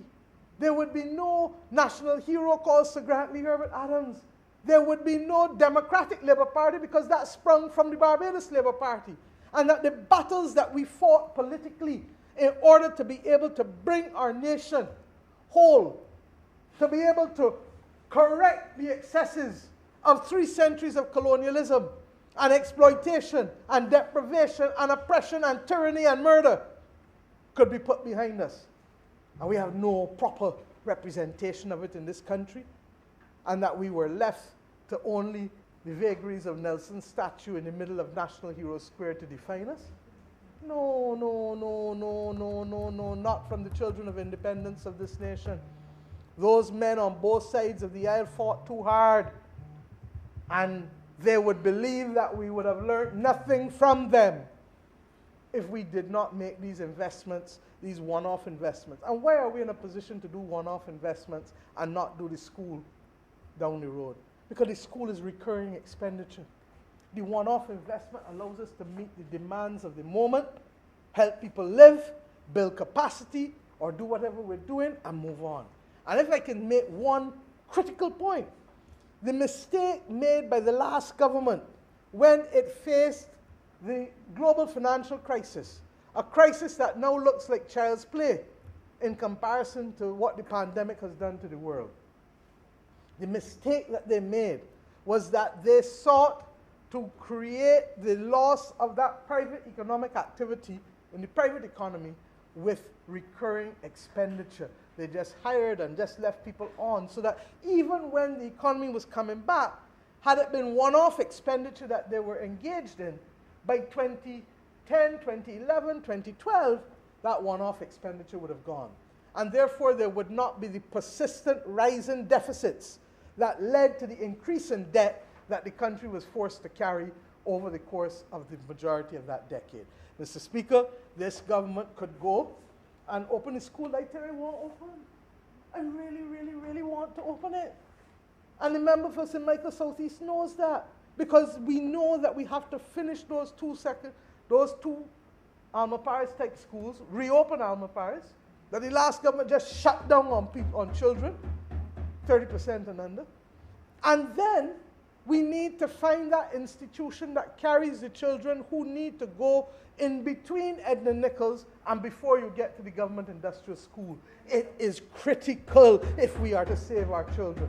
But we can't do it until we can grow our economy such that it can continue to take that kind of recurring expenditure as opposed to the one-off expenditure that I'm referring to. And believe you me, the one-off expenditure will help us to deal with a lot of the construction deficit that the country has had, especially in the public space, for the better part of the last few years. As I said, the Child Protection Bill will come. We will also expect that even with the establishment of the new fire service headquarters, that there will be a closer and better integration with the response times between the fire service and the emergency ambulance service working together, not just the official ones, but the private ones, we hope, to be able to ensure that there's a whole-of-nation approach towards emergency management in this country. In the Ministry of Agriculture, the feed program, which caters to more than 1,000 persons. I had a long session with the member for St. Lucie on Friday evening, and I'm satisfied that the work there is continuing. The member for St. Philip South also has literally been on top of the issue of us dealing with some of the structural problems that have bedeviled agriculture for too long. When they took me and showed me the need for greater supplies of water, that's why we supported the supplementary here that would allow them to have expanded access to irrigation, not just in Spring Hall, not just at River, and we need to deal with the Three Houses Act and the madness that continues to masquerade is being done under that legislation. It has to be dealt with, especially since we tried to do it cooperatively, and there seems to be a return to the kind of restrictive practices that would harm the farmers in that area. And therefore, we need to look at all of the pieces of legislation that govern water in this country, from the Three Houses Spring Act to the Pori Spring Act, as well as to the national framework for it. We recognize that Barbados has developed practices, even as one of the 15 most water-scarce countries in the world to have developed, that are not in its national interest. And that is that we allow people to extract water from private wells in manners that we can't properly control, or we're not properly being compensated. And those things have to change. If not, there will be no sustainable development in this country as we go forward. These are the conversations that we will have in this year of our Lord. We will also be looking at the issue of pensions, because we cannot continue having a system that is defined in the way in which it is through the benefits that people get. We are contributing. Most people don't contribute to their own public sector pension. We have to have that conversation going forward, because it is not sustainable, the rate at which pensions is growing in the country. We will take care of existing people, don't get me wrong, so don't let nobody go and put out no fake news for any of you. But I got to start thinking not just about today, but 20 years and 30 years down the line. In 1981, Sir Louis Tull, former member for St. George South, brought in this honorable chamber a bill for a new Education Act that changed the person who was employing teachers in this country at secondary level from boards of governors. You remember that name? That phrase, boards of governors, to the Ministry of Education. And there was a lot of a hullabaloo and a lot of noise and everything, and he made the point, we are grandfathering. We're not changing the terms and conditions of people who are there, but we are going to hire people under new terms and conditions. Only 2 weeks ago, the ministry informed me that effectively almost everybody who was previously employed under the Board of Governors situation has gone. And therefore, the wisdom of a Barbados Labour Party government taking people and running a parallel system so as not to disrupt the rights of the contractual rights and obligations of those teachers hired by the Board of Governors, with the new ones coming in and the Ministry of Education, where the ministry could have the flexibility to transfer teachers from one secondary school to another secondary school to another, which makes sense. Because, of course, you have to be able to get your best return on how you deploy your teaching resources in a country. So, Mr. Speaker, that work on pensions equally will have to have a dual track, those who are here and those who are to come. But no country in today's world, don't even fool yourself, can get by without having persons contribute something to their pensions if it is to be sustainable. And that is why we want to have a situation that allows us to address it. Truth is, had it not been for COVID, we probably would have been addressing it since late last year, but not at this stage. The water augmentation program in agriculture will continue. We have to get on top the whole issue of sanitary and phytosanitary measures, and I've told the minister, we do not need to wait for a big fancy lab, which the other government, the last government, actually literally threw in the wastebasket, because we left an IDB project to be able to bring that lab and the new legislation and all of the other measures in place. And I've said to him, bring the legislation, bring the measures, and we will go on piece by piece by piece, but we have to get to the point where we can have these measures in place, the SPS measures, so that Barbadian farmers and fishermen can export without the kinds of difficulties that they would otherwise face with it. Predial larceny, we've given permission for the Ministry of Agriculture as well as the police to be able to use technology to better protect the investments of property owners and farmers in what they have, recognizing that drones and other forms of technology can give us access to tools that we would not otherwise have had, and we would have never had sufficient people to deploy to be able to minimize the threats there. With respect to the Ministry of Maritime Affairs and Blue Economy, we want to continue to improve the conditions for all fisherfolk by completing the repairs to the Oystons and Bridgetown jetties, and for the total upgrade eventually to the haul-out facility at Concept Bay. We are conscious that it may have to spread 2 fiscal years once again because of the dislocation on our revenue caused by the pandemic, but we are starting. Similarly, what we are not spreading over 2 years was the purchase and acquisition of the 18 fishing aggregating devices, FADs as they're called, so as to be able to allow the fish to gather. And instead of fishermen having to spend much more money on diesel to go much more distance to get fish, we hopefully will be able to allow them to catch the fish within our territorial waters and definitely within our EEZ, such that they will be in a position to spend less money, we hope, on diesel in order to be able to bring back the catch into land that they are. We want to see a continued expansion of the exports. Bajans know that very quietly we have been exporting for years tuna, and we feel that we can move to the next level and continue to see a more developed fishing industry. At the same time, I spoke in opposition, and I'm happy that we're finally getting there on a lease-to-own program for some of our fishermen who really can't go in any bank in Bridgetown or any credit union in Bridgetown and easily borrow money to purchase a boat.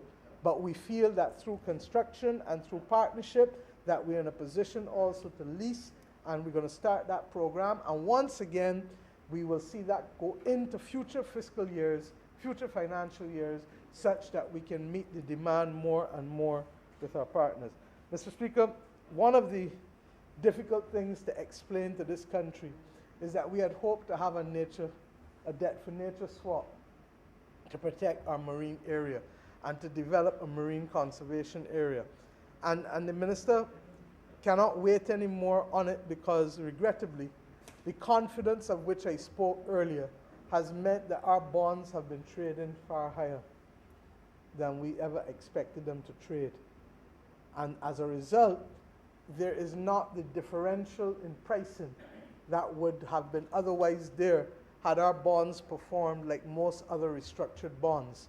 Regrettably, therefore, we've got to find another mechanism to be able to deal with the marine spatial planning and marine conservation that we need. And you know, we take a lot of things for granted, but I've said that Public Affairs Division has to be able to start educating. And that's why it's been created, because there's some practices that we have as a nation to move away from. We eat chubs. I love chubs.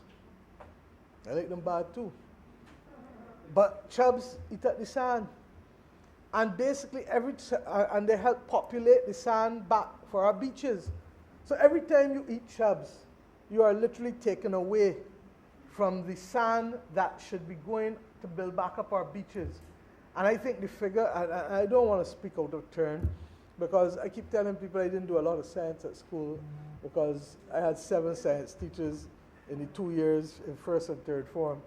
And I think that helped turn me off of it. So I'm learning science as I go along, which is why I love. Where's my friend, the member for Christchurch, West Central, who has become our scientific advisor in chief in cabinet. And I think the people of Barbados got a piece of it last week as he addressed his responsibilities in the ministry. But I think it is £5 a year. That for every chub that you take out of the sea, you're literally robbing the beach of 5 pounds of sand over a 12-month period. And it therefore means that we have to have the conversations with our fishermen. It has happened in Grenada and Jamaica and elsewhere, where they've been able to change the manner in which they fish. Some of you on a Sunday morning, if you're at the beach, you may see a boat a little bigger than a Moses going down with 10 and 12 fellas in the boat, not during COVID now, of course, but before. And they would have these long, huge nets, and the nets are thrown out and literally are taken. But they're doing the worst damage to our reefs and things. So that all of these things would have been done properly in the rollout of the Marine Conservation Plan and in the rollout of the training that has gone with it. Because our bonds are doing so well, Mr. Speaker, we can no longer rely on that for funding this plan. And therefore, the Minister is going to have to come with a new framework to deal with it. He will also have to liaise with all involved, the fishermen, the persons who rely on the beach, because they've got a lot of people who rely on the beach but are not necessarily full-time fishermen, the scientists, the marine biologists, and to see how we can come together to literally protect our coastal waters and our reefs going forward. And that's why the government has chosen its major capital program to still be the Roofs to Reefs program. Because if a hurricane hits us tomorrow, regrettably, Mr. Speaker, because of the manner in which we rebuilt our houses after Hurricane Janet, we will end up with having literally too many, too many house roofs being affected because of these flat roofs that we have come to make the norm, to be the norm in construction on chattel houses in Barbados. We need the gables again. We need the hip roofs. We need to tie down the straps. All of our new housing designs have been done with a view to ensure that they can be resilient and withstand that kind of, those kinds of winds. And the truth is that we need to find ways of benefiting from it as we go forward by rebuilding and refurbishing the existing housing stock. But as you know, when you go to refurbish, as I said earlier, you may find that you can't just refurbish without removing uprights and without removing siding boards and without doing X, Y, Z, so that invariably the cost is greater. Similarly, when we look, and I heard persons talking here last week about the whole question of reducing and rebuilding up in the Pine. We can't afford to rebuild our whole housing estates just so. And it is an exercise in fancy to believe that we can just change out everything with what? But what we are doing is making sure that the new places that we build conform to these new standards, and that where we have to go back and refurbish or reconstruct, that they also conform with the standards, and that where we can reduce the density of persons living in housing areas, largely because there are too many people living in too small spaces. And therefore, we need to be able to make sure that we can have an aggressive program that is premised not on government's balance sheet alone, but is premised also on government using its enabling and empowering powers to be able to put people together with people who have access to mortgages in order to be able to purchase their own properties. So I say that to say to you that you'll probably find a multidisciplinary approach to the provision of housing in this country. People who will buy genuinely from the private sector, and there are a number of major private developments going on at different levels. People who will buy from Hope Direct because invariably they are earning $4,000 and less, and therefore what we've tried to do is to be able to reduce the cost of capital, reduce the cost of land, reduce the cost of construction, and reduce the cost of the development of services, so that by having 4 different reductions coming from different angles, that you make housing more affordable for the average policeman, the average teacher, the average nurse, especially single parents in this country who do not have a second income coming in. And where do we give them the opportunity for the second income? By putting the photovoltaic panels on their house and allowing them to assign the revenue benefits such that they do not even have to pay a cent then for the purchase of the land, because the value of the land has been taken care of by the revenue to come over the 15 years from the photovoltaic panels on the roof of the land. That is how this government is trying to make it affordable for ordinary people to have housing in this country. And it has taken a little longer than we wanted, because it has many different components literally coming together in order to be able to allow people who would not otherwise qualify for mortgages to be able to do so. But we've gone further. I said to the Minister of Housing, those houses remaining at River and elsewhere that have been unoccupied for years. Remember the last government left a whole set of houses unoccupied, Mr. Speaker? You used to live in St. Philip at one point, so you should know them well. And then also others. What we have said is that rather than trying to fix it up fully and do all of those things, discount it heavily and sell it to single parents who invariably can get their families to help do some of the repairs. But when you have dropped the price by about $65,000,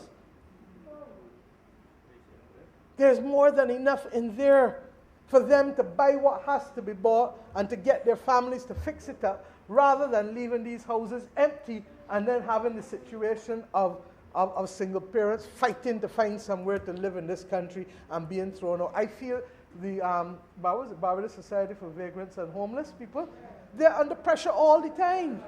Under pressure all the time. And it is largely because of the level of lack of jobs in the country, because of what we're going through at this point in time. So, Mr. Speaker, believe you me when I say that there has to be multiple approaches. The minister can't get a lot of money on budget because things are tight, but he's building 1 or 2 quads. And then the other thing that we will examine is looking to see whether, with strategic partners from overseas in particular, whether we can't encourage them. Previously, we would have had the Venezuelans do a housing project in Barbados many years ago. I don't know whether there are other companies interested in doing lower or lower middle income housing, but we will also find out and put the people directly in contact so that government's balance sheet is not affected, other than perhaps maybe a small subsidy on what they may need to pay or put in place to access a 20 or 25 or 30-year mortgage. But that is the approach of this government, Mr. Speaker. Mr. Speaker, I'm going to come home soon because I'm speaking far longer than I intended to. And believe you me, it is because this government, ministry by ministry by ministry by ministry, has so much to do. Mr. Speaker, I believe that Queen's Park needs to be redeveloped for the people of this country. And it must be the home for cultural and creative activity in Barbados, because it is central. Because when those kids are coming from school, or when people are in town and the parents in town, there must be a place where they can go and see people rehearsing and dancing, people painting and doing all kinds of fine arts in a little corner of it, people rehearsing music and doing whatever they have to do. And to that extent, Mr. Speaker, over the course of the next 2 years, we want to be able to see, we want to relocate the headquarters of the National Cultural Foundation back down to town, but we also want to build out different performing and other spaces. There's a part right below the theater, going back to where you are with Spartans playing field. That is a little amphitheater, for example, that would be perfect for people to go and speak on any day and to have all kinds of activities. Most people don't know that Marcus Messiah Garvey was there, and that that part of the garden should be renamed after Marcus Messiah Garvey in pursuit of allowing those who want to offer opinions, almost like Speaker's Corner in Hyde Park, to be able to go there and just speak. Similarly, we want to be able to make sure that it's not a derelict place. You're going there and the pond ain't working. I mean, all kinds of things. We've almost become accustomed to things looking popped down, and it must stop. And that's why you hear me say to the member, the Minister of Environment and National Beautification, that and the Minister of Public Works, Barbados must be cleaned up. And with the shutdown, the lockdown, the pause, we have allowed, obviously, things to get back up, grass growing back up and things, and you're going into the dry season now. Let us as a nation, Mr. Speaker, agree that between now and May Day, between now and the Workers' Day that we are going to do all within our power to clean up around us. Clean up around you privately, clean up around you in front of your yard publicly. Clean up all around. There was a time when people would take their own things and remove all of the dust or silt in front of the yard, in front of their house, in the gutter. And I keep making the point, and I've asked MTW to look at acquiring more street rollers because grass can't grow to concrete. So grass only grows when silt and dirt are left to accumulate there in the gutters. I don't want to be one of the few people in this country fighting this battle. And I'm asking all Bajans, please, we know better. We've done better. And we can take care of everything around us, including sometimes land that belongs to a neighbor who won't do it. Because at the end of the day, the neighbor living in foreign, and at the end of the day, the rat's living at you. It can't work. Now, in fairness, the Attorney General will bring the legislative framework, and the member for Christchurch West Central spoke about it. But I defend the AG because, as I said, the last year has been crazy in terms of all that we've had to do and to displace normal programming in order to be able to get through this awful pandemic. But I really, really want to appeal to Barbadians. This is our land, anybody else's land, and we need to be able to do better. Mr. Speaker, when I talked about bringing forward expenditure, you will see little or no money in here for the National Botanical Gardens because we are going to vote money before the end of this fiscal year that will allow the NCC to be able to carry out some of the duties of that, and we hope to form the trust at last that will allow that entity to start raising its own money in addition to whatever funds the government will give it. As I said, similarly with Queen's Park, we will start that process only to the extent that we have some fiscal space left at the end of this capital year, at the end of this fiscal year, because this is a one-off capital project, and if we put the money there, we can start the work which will provide jobs for people while at the same time meeting the needs of being able to ensure that Queen's Park becomes, and I'm sure Barbadians will want to rename it at the appropriate time, but as a gift to the Republic of Barbados. Mr. Speaker, as I say so, I hope also to meet with the Transition Committee to the status of Republic this week, and I will be in a position to better update the country after meeting with that committee and to let others know what arrangements will be put in place as we go forward. Without prejudice to that, and you hear me say, because you know when you go through COVID, you really understand that both the tangible and the intangible matter, both the concrete and the spiritual matter. And to that extent, there are some other things as a nation that we need to do. I was Minister of Culture when we first introduced the system of national heroes. Back, it was either 1998 or 1999, I can't remember.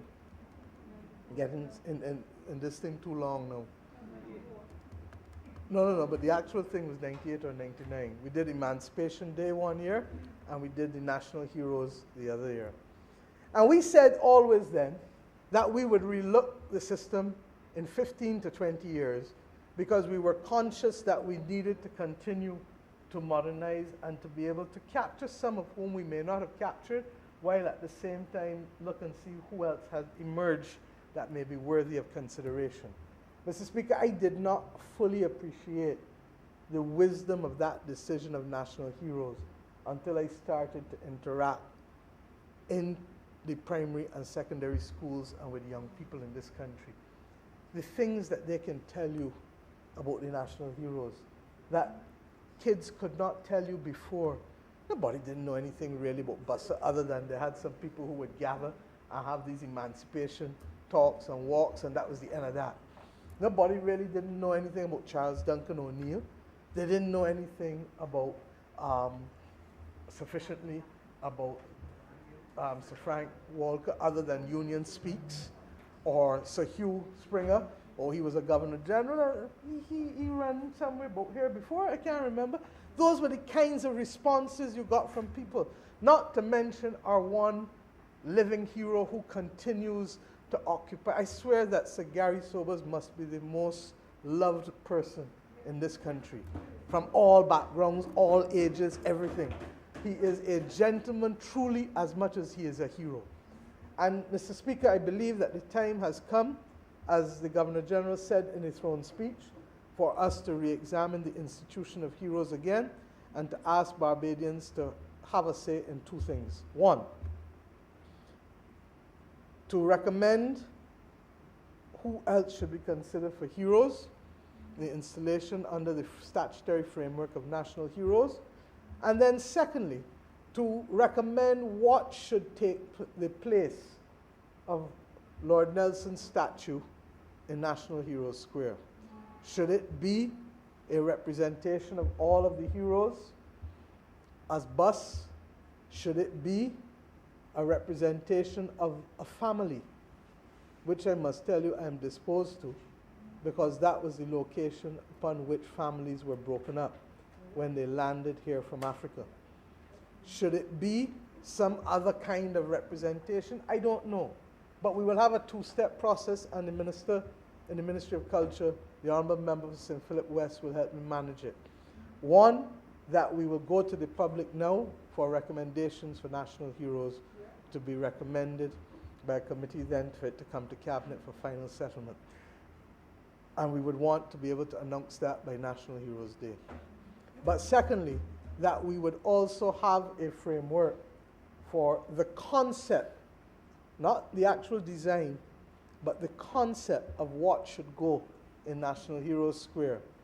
And thirdly, what should Queen's Park be renamed as going forward as a gift to the Republic of Barbados. The Republic is still a constitutional monarchy. Don't mind all the foolish talk that people would want you to hear. But what matters is that we give that Barbadian boy or girl the chance to believe that they can be head of state in their own country, the most natural of aspirations and expressions, in a way that children in the US, children in the UK, children in Brazil can believe that they can grow up literally in the US and Brazil, sorry, not the UK, can grow up to be the head of state in their own country. These intangible things matter. But let's flip now to the tangible. When we finish the works at Fairchild Street with the vending, we've indicated that they must go between BTII and the UDC must go, and also look, Baxter's Road is looking very, very bad and very, very popped down. And across the little mall that goes across Westbury Road too. And we've also indicated we will finish the work at Temple Yard, having put the water and the electricity there. But we must go at the back of Fairchild Street into the river bus stand and deal with down there too. Because those people down there are being made victims of flooding. There's no proper framework. They just need to be allowed to feel that they belong to this country and that they can operate in a clean and dignified way in the heart of Bridgetown. And that's why I say that our approach to Bridgetown has changed. In addition, whenever the Hyatt does start, one of the things that we put in there as a planning gain is a contribution to an urban transformation fund that we will use now to help those who live in the housing areas. Now, I would love to have been in a position to do fully, as Minister responsible for the Urban Development Commission in this year alone, an urban renewal area as a pilot, expanding the same Murphy Pasture area, taking all between Westbury Road, come down Baxter's Road to Tudor Street, in by Reed Street, come across by Lakes Folly, and back up Fontebelle. And you take that rectangle, more or less, and seek to build up and improve the conditions of persons living in there. And I say to this Honourable Chamber, that is where the government is going. We can't afford to do it all in one go, but as God is my witness, we are going to get there, because we cannot uplift the standards for others in Bridgetown, and those who live in Bridgetown are left living in the worst condition, largely because they're under seawater in those areas, that they're below sea level, sorry, in those areas. So, Mr. Speaker, these are but some of the things. Mr. Speaker, I will say this before I end.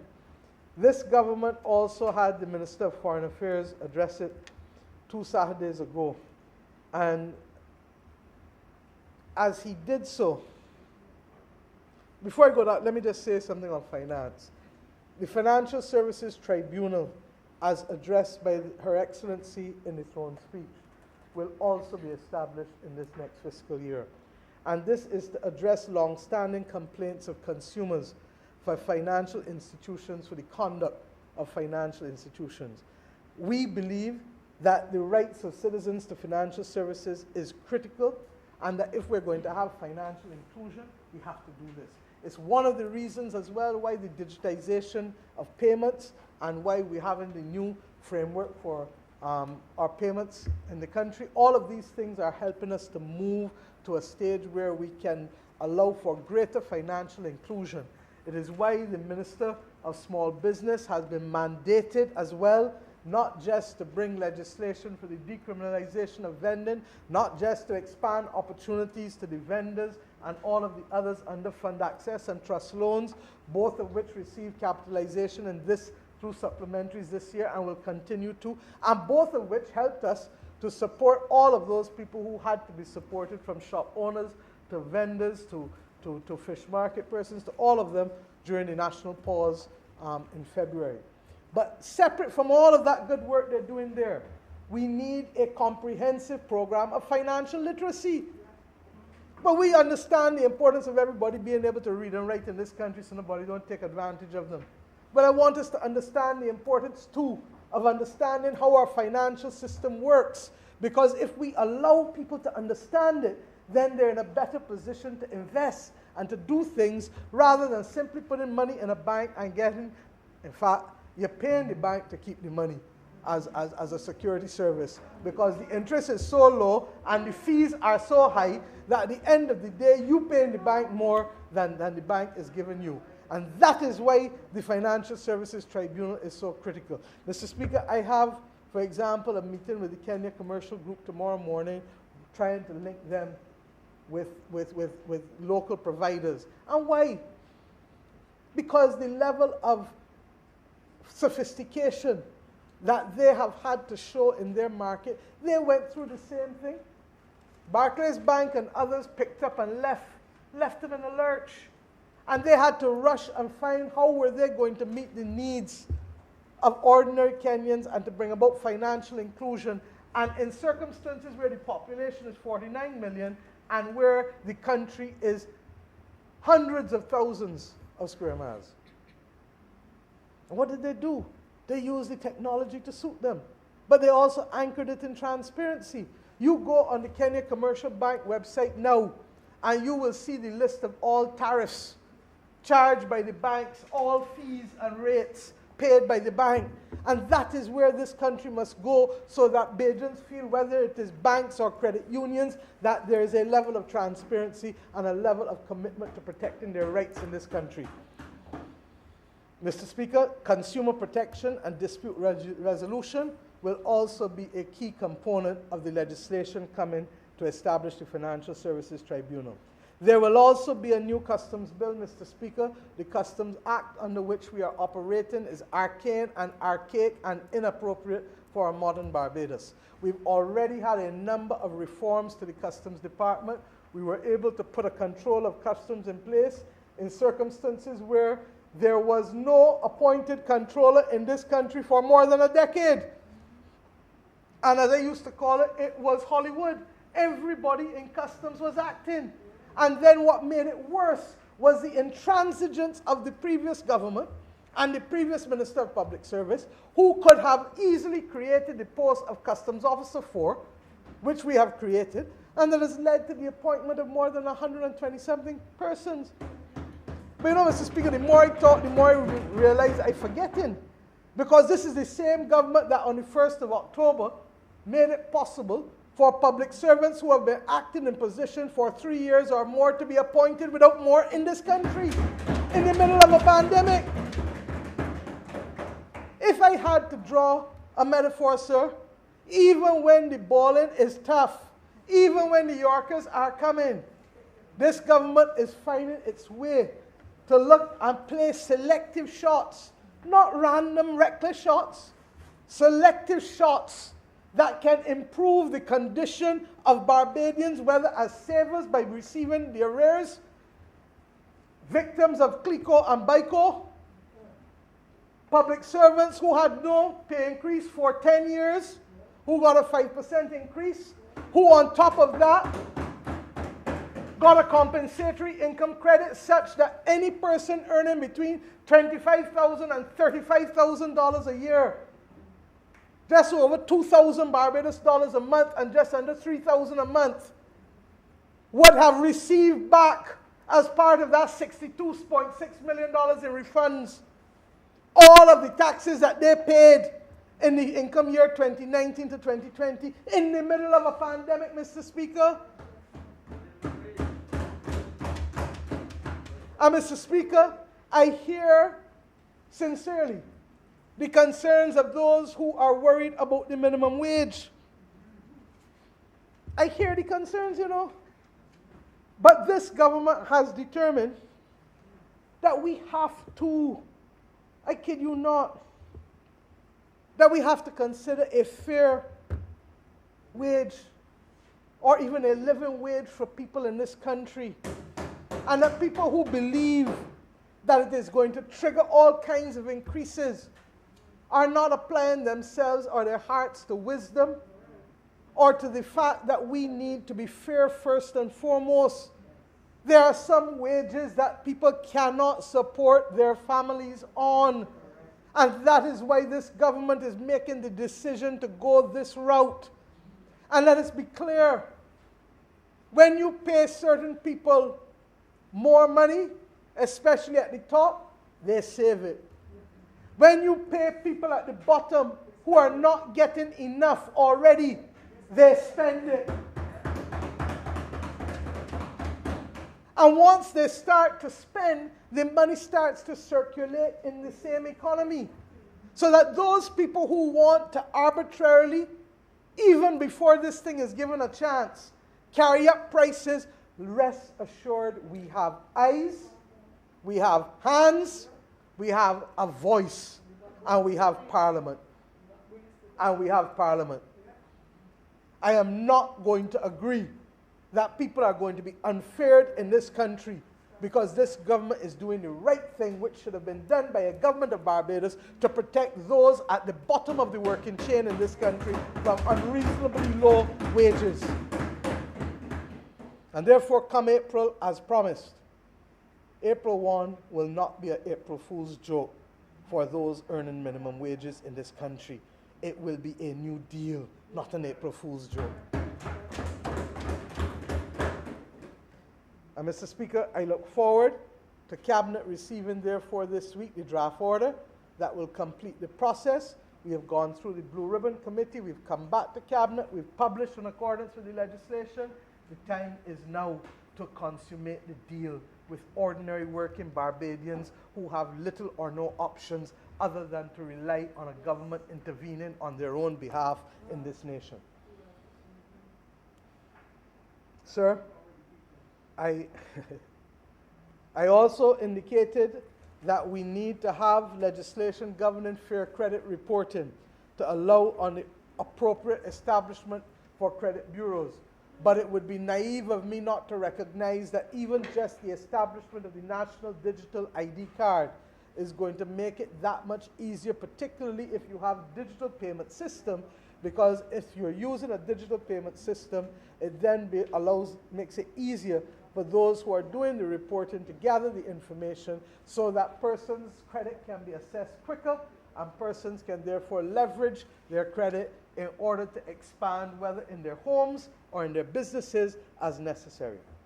Mr. Speaker, this government also took some decisions, and go back to Her Excellency's own speech. We will be faithful to what we've said there as far as possible.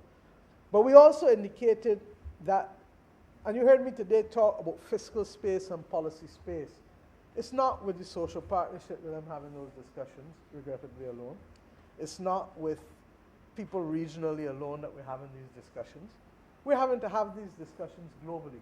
And we have to reorder our foreign diplomatic and commercial trade relations more and more. And that is why we've said that we will claim our continental destiny by also establishing linkages with Africa and Panama. the area from which we came and the area to which we sent a lot of people in Central America. We also are anchored within the region. Barbados has very, very close bilateral relations with the Eastern Caribbean, with Guyana, with Trinidad and Tobago. We have developed closer relations with Suriname recently, and we want to do the same with Bahamas and Belize within CARICOM, and indeed with some of our overseas territory partners within the CARICOM region, from Cayman Islands to Bermuda to BVI to Turks and Caicos, and of course to the US Virgin Islands, who face the same circumstances as we do. Why? Because at the end of the day, Mr. Speaker, we believe that it is important that as we go forward, that we strengthen our bilateral relationships, the traditional ones, the Canadas, the US, the UK, Europe, but the new ones too, because it is in the new ones that the opportunities come.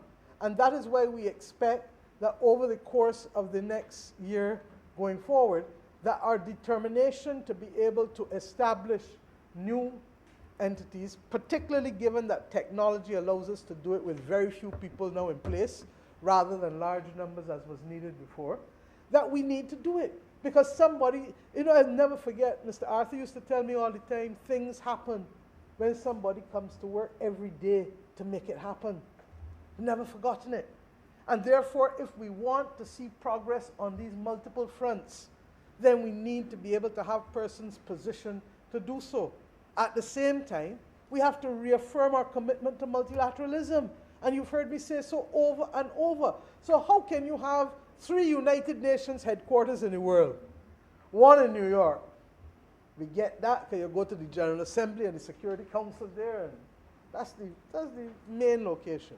One in Geneva. We have to get that because the World Trade Organization, the World Health Organization, WIPO, the World Intellectual Property Organization, and other entities that are critical for us are in Geneva. But you know what we never got? That the agencies that are most important to a 21st century Barbados have no direct representation from Barbados. And what are those agencies, sir? The United Nations Environmental Program. It's not in New York. It's not in Geneva. It is in Nairobi, in Kenya. The 3rd UN headquarters is the only one in the south of the world. Is the only one in a developing country. Is it the only one in a country whose history and journey is similar to ours? But for 55 years, we send to Geneva and to New York. And we leave out Nairobi. And UN Habitat, you heard me talk about our housing problems. UN Habitat and UN Environmental Program are there in Nairobi. So you begin to understand why the government felt, and thanks to the government of Kenya and to the governments in the United Arab Emirates, we're not paying for the accommodation. But separate from that, even if we were, we can no longer not be at the table with the one agency that determines what Barbados is 50 years, 70 years, or 100 years from now. How much is underwater and how much is above water? These are the fundamental issues that have changed. And when you hear me therefore talk about this, or talk about having to develop new productive sectors in renewable energy and medicinal cannabis, or having to conduct business that is global now rather than an international business sector. All business, local business is global, and all global business is local. Let us understand that the conditions and the world in which this country lives is no longer in the 1980s or the 1990s or even the early 2000s. When I came to public life, nobody really spoke about environment. Now everything that we talk about has a reference to the climate crisis or to the environment, blue or green. Nobody talked when I came into public life in 1989 about the World Trade Organization or about what we could do. We still had all them garment firms and putting all kind of quotas and non-tariff measures in place when I first came to public life that protected domestic manufacturing, much of which has had to be removed, and much of which domestic manufacturing has been lost.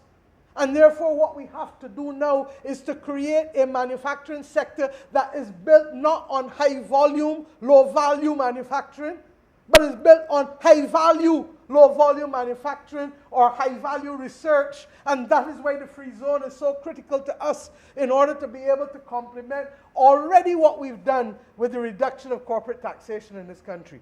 Mr. Speaker, this is a different Barbados in which we live.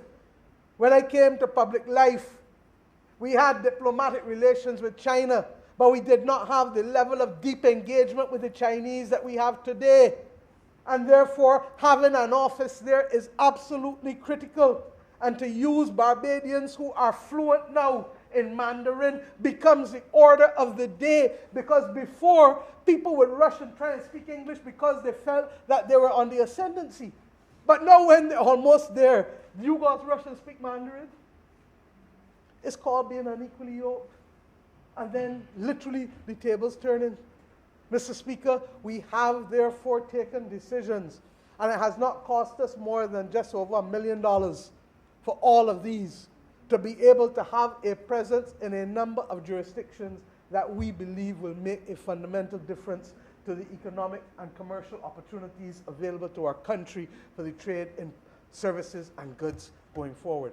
But equally also for the influence that we must also come to carry in order to be able to create the policy space and the fiscal space that are so necessary for the conduct of our domestic affairs.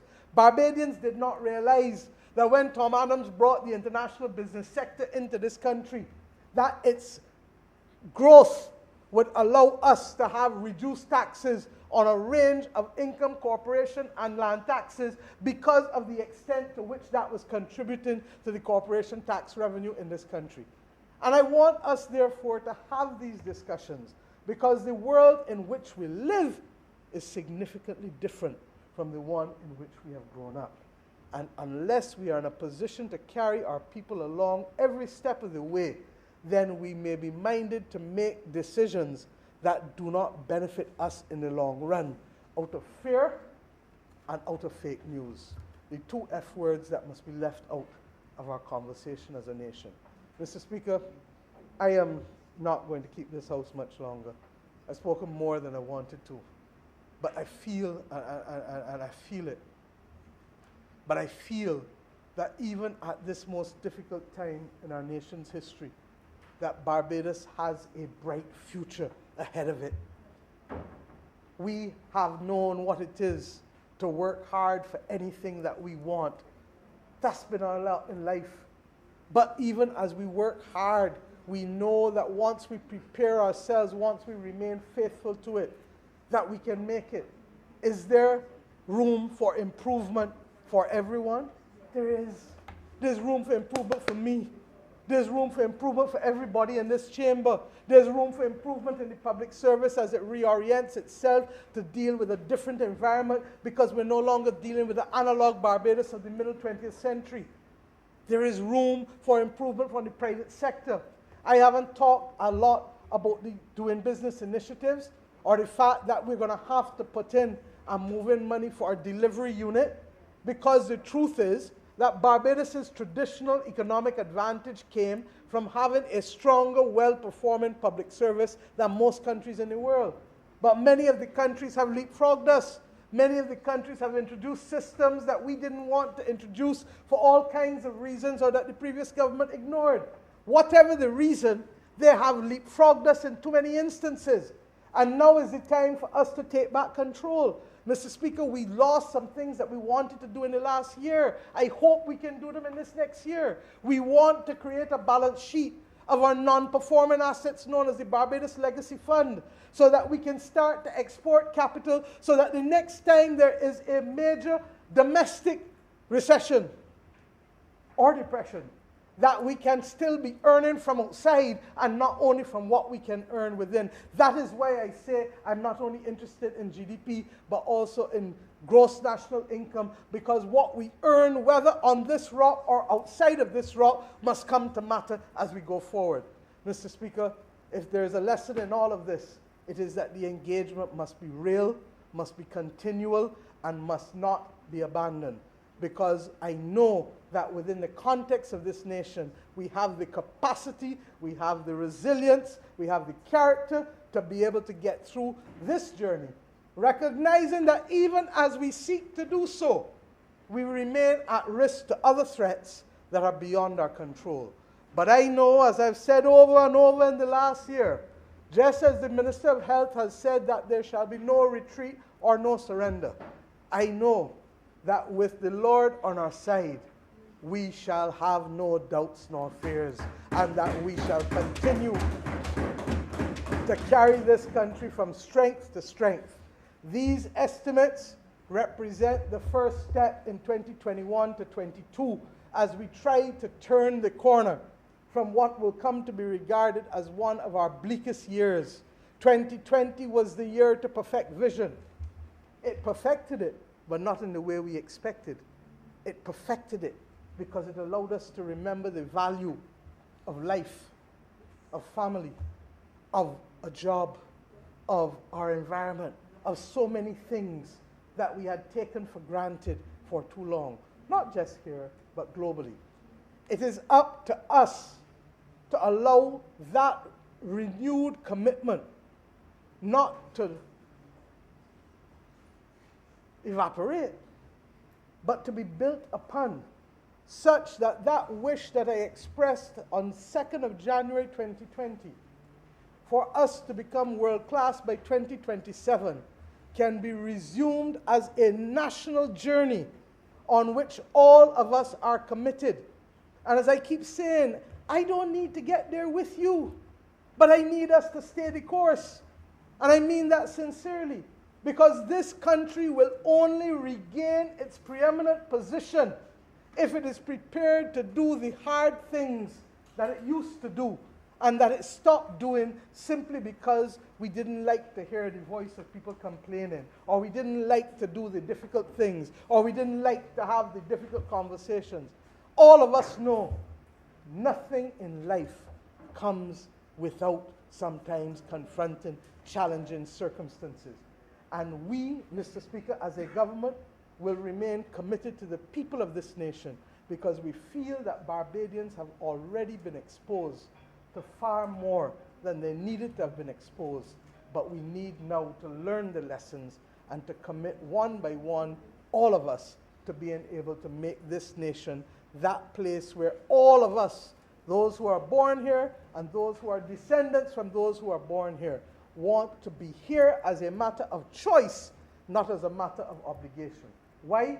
Because it will provide the best living for all of us that it can possibly do, while never forgetting that our history demands of us to remain faithful to protecting the most vulnerable, and equally to attaining levels of excellence that wherever people reflect or remark on who we are and what we are about, they say that that is a country that punches above its weight, that takes care of its people, and that truly, in spite of it being just a rock, 166 square miles, has added more to the global conversation for the improvement of humanity than most with many more. Mr. Speaker, I ask that this Honourable Chamber approve these estimates of expenditure and revenue, recognizing that there will be midterm adjustments in September, October again, because regrettably, that is the world in which we live, in which there is not the capacity to be able to predict and project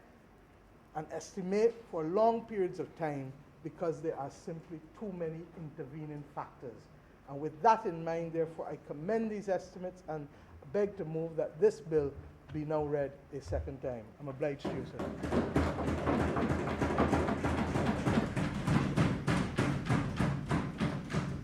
Honourable Leader, Government Business. Thank you, Mr. Speaker. I believe the Honourable Prime Minister has given us much food for thought, but I believe that this is a perfect time. Much food for thought, but I believe this is a perfect time for us all to break for lunch and to come back at 3:20 p.m. Question is that this Honourable Chamber be suspended until 3:20 p.m. All those honourable members in favour, please say aye. Those against, please say no. We think the ayes have it. This Honorable Chamber stands suspended until 3:20 p.m.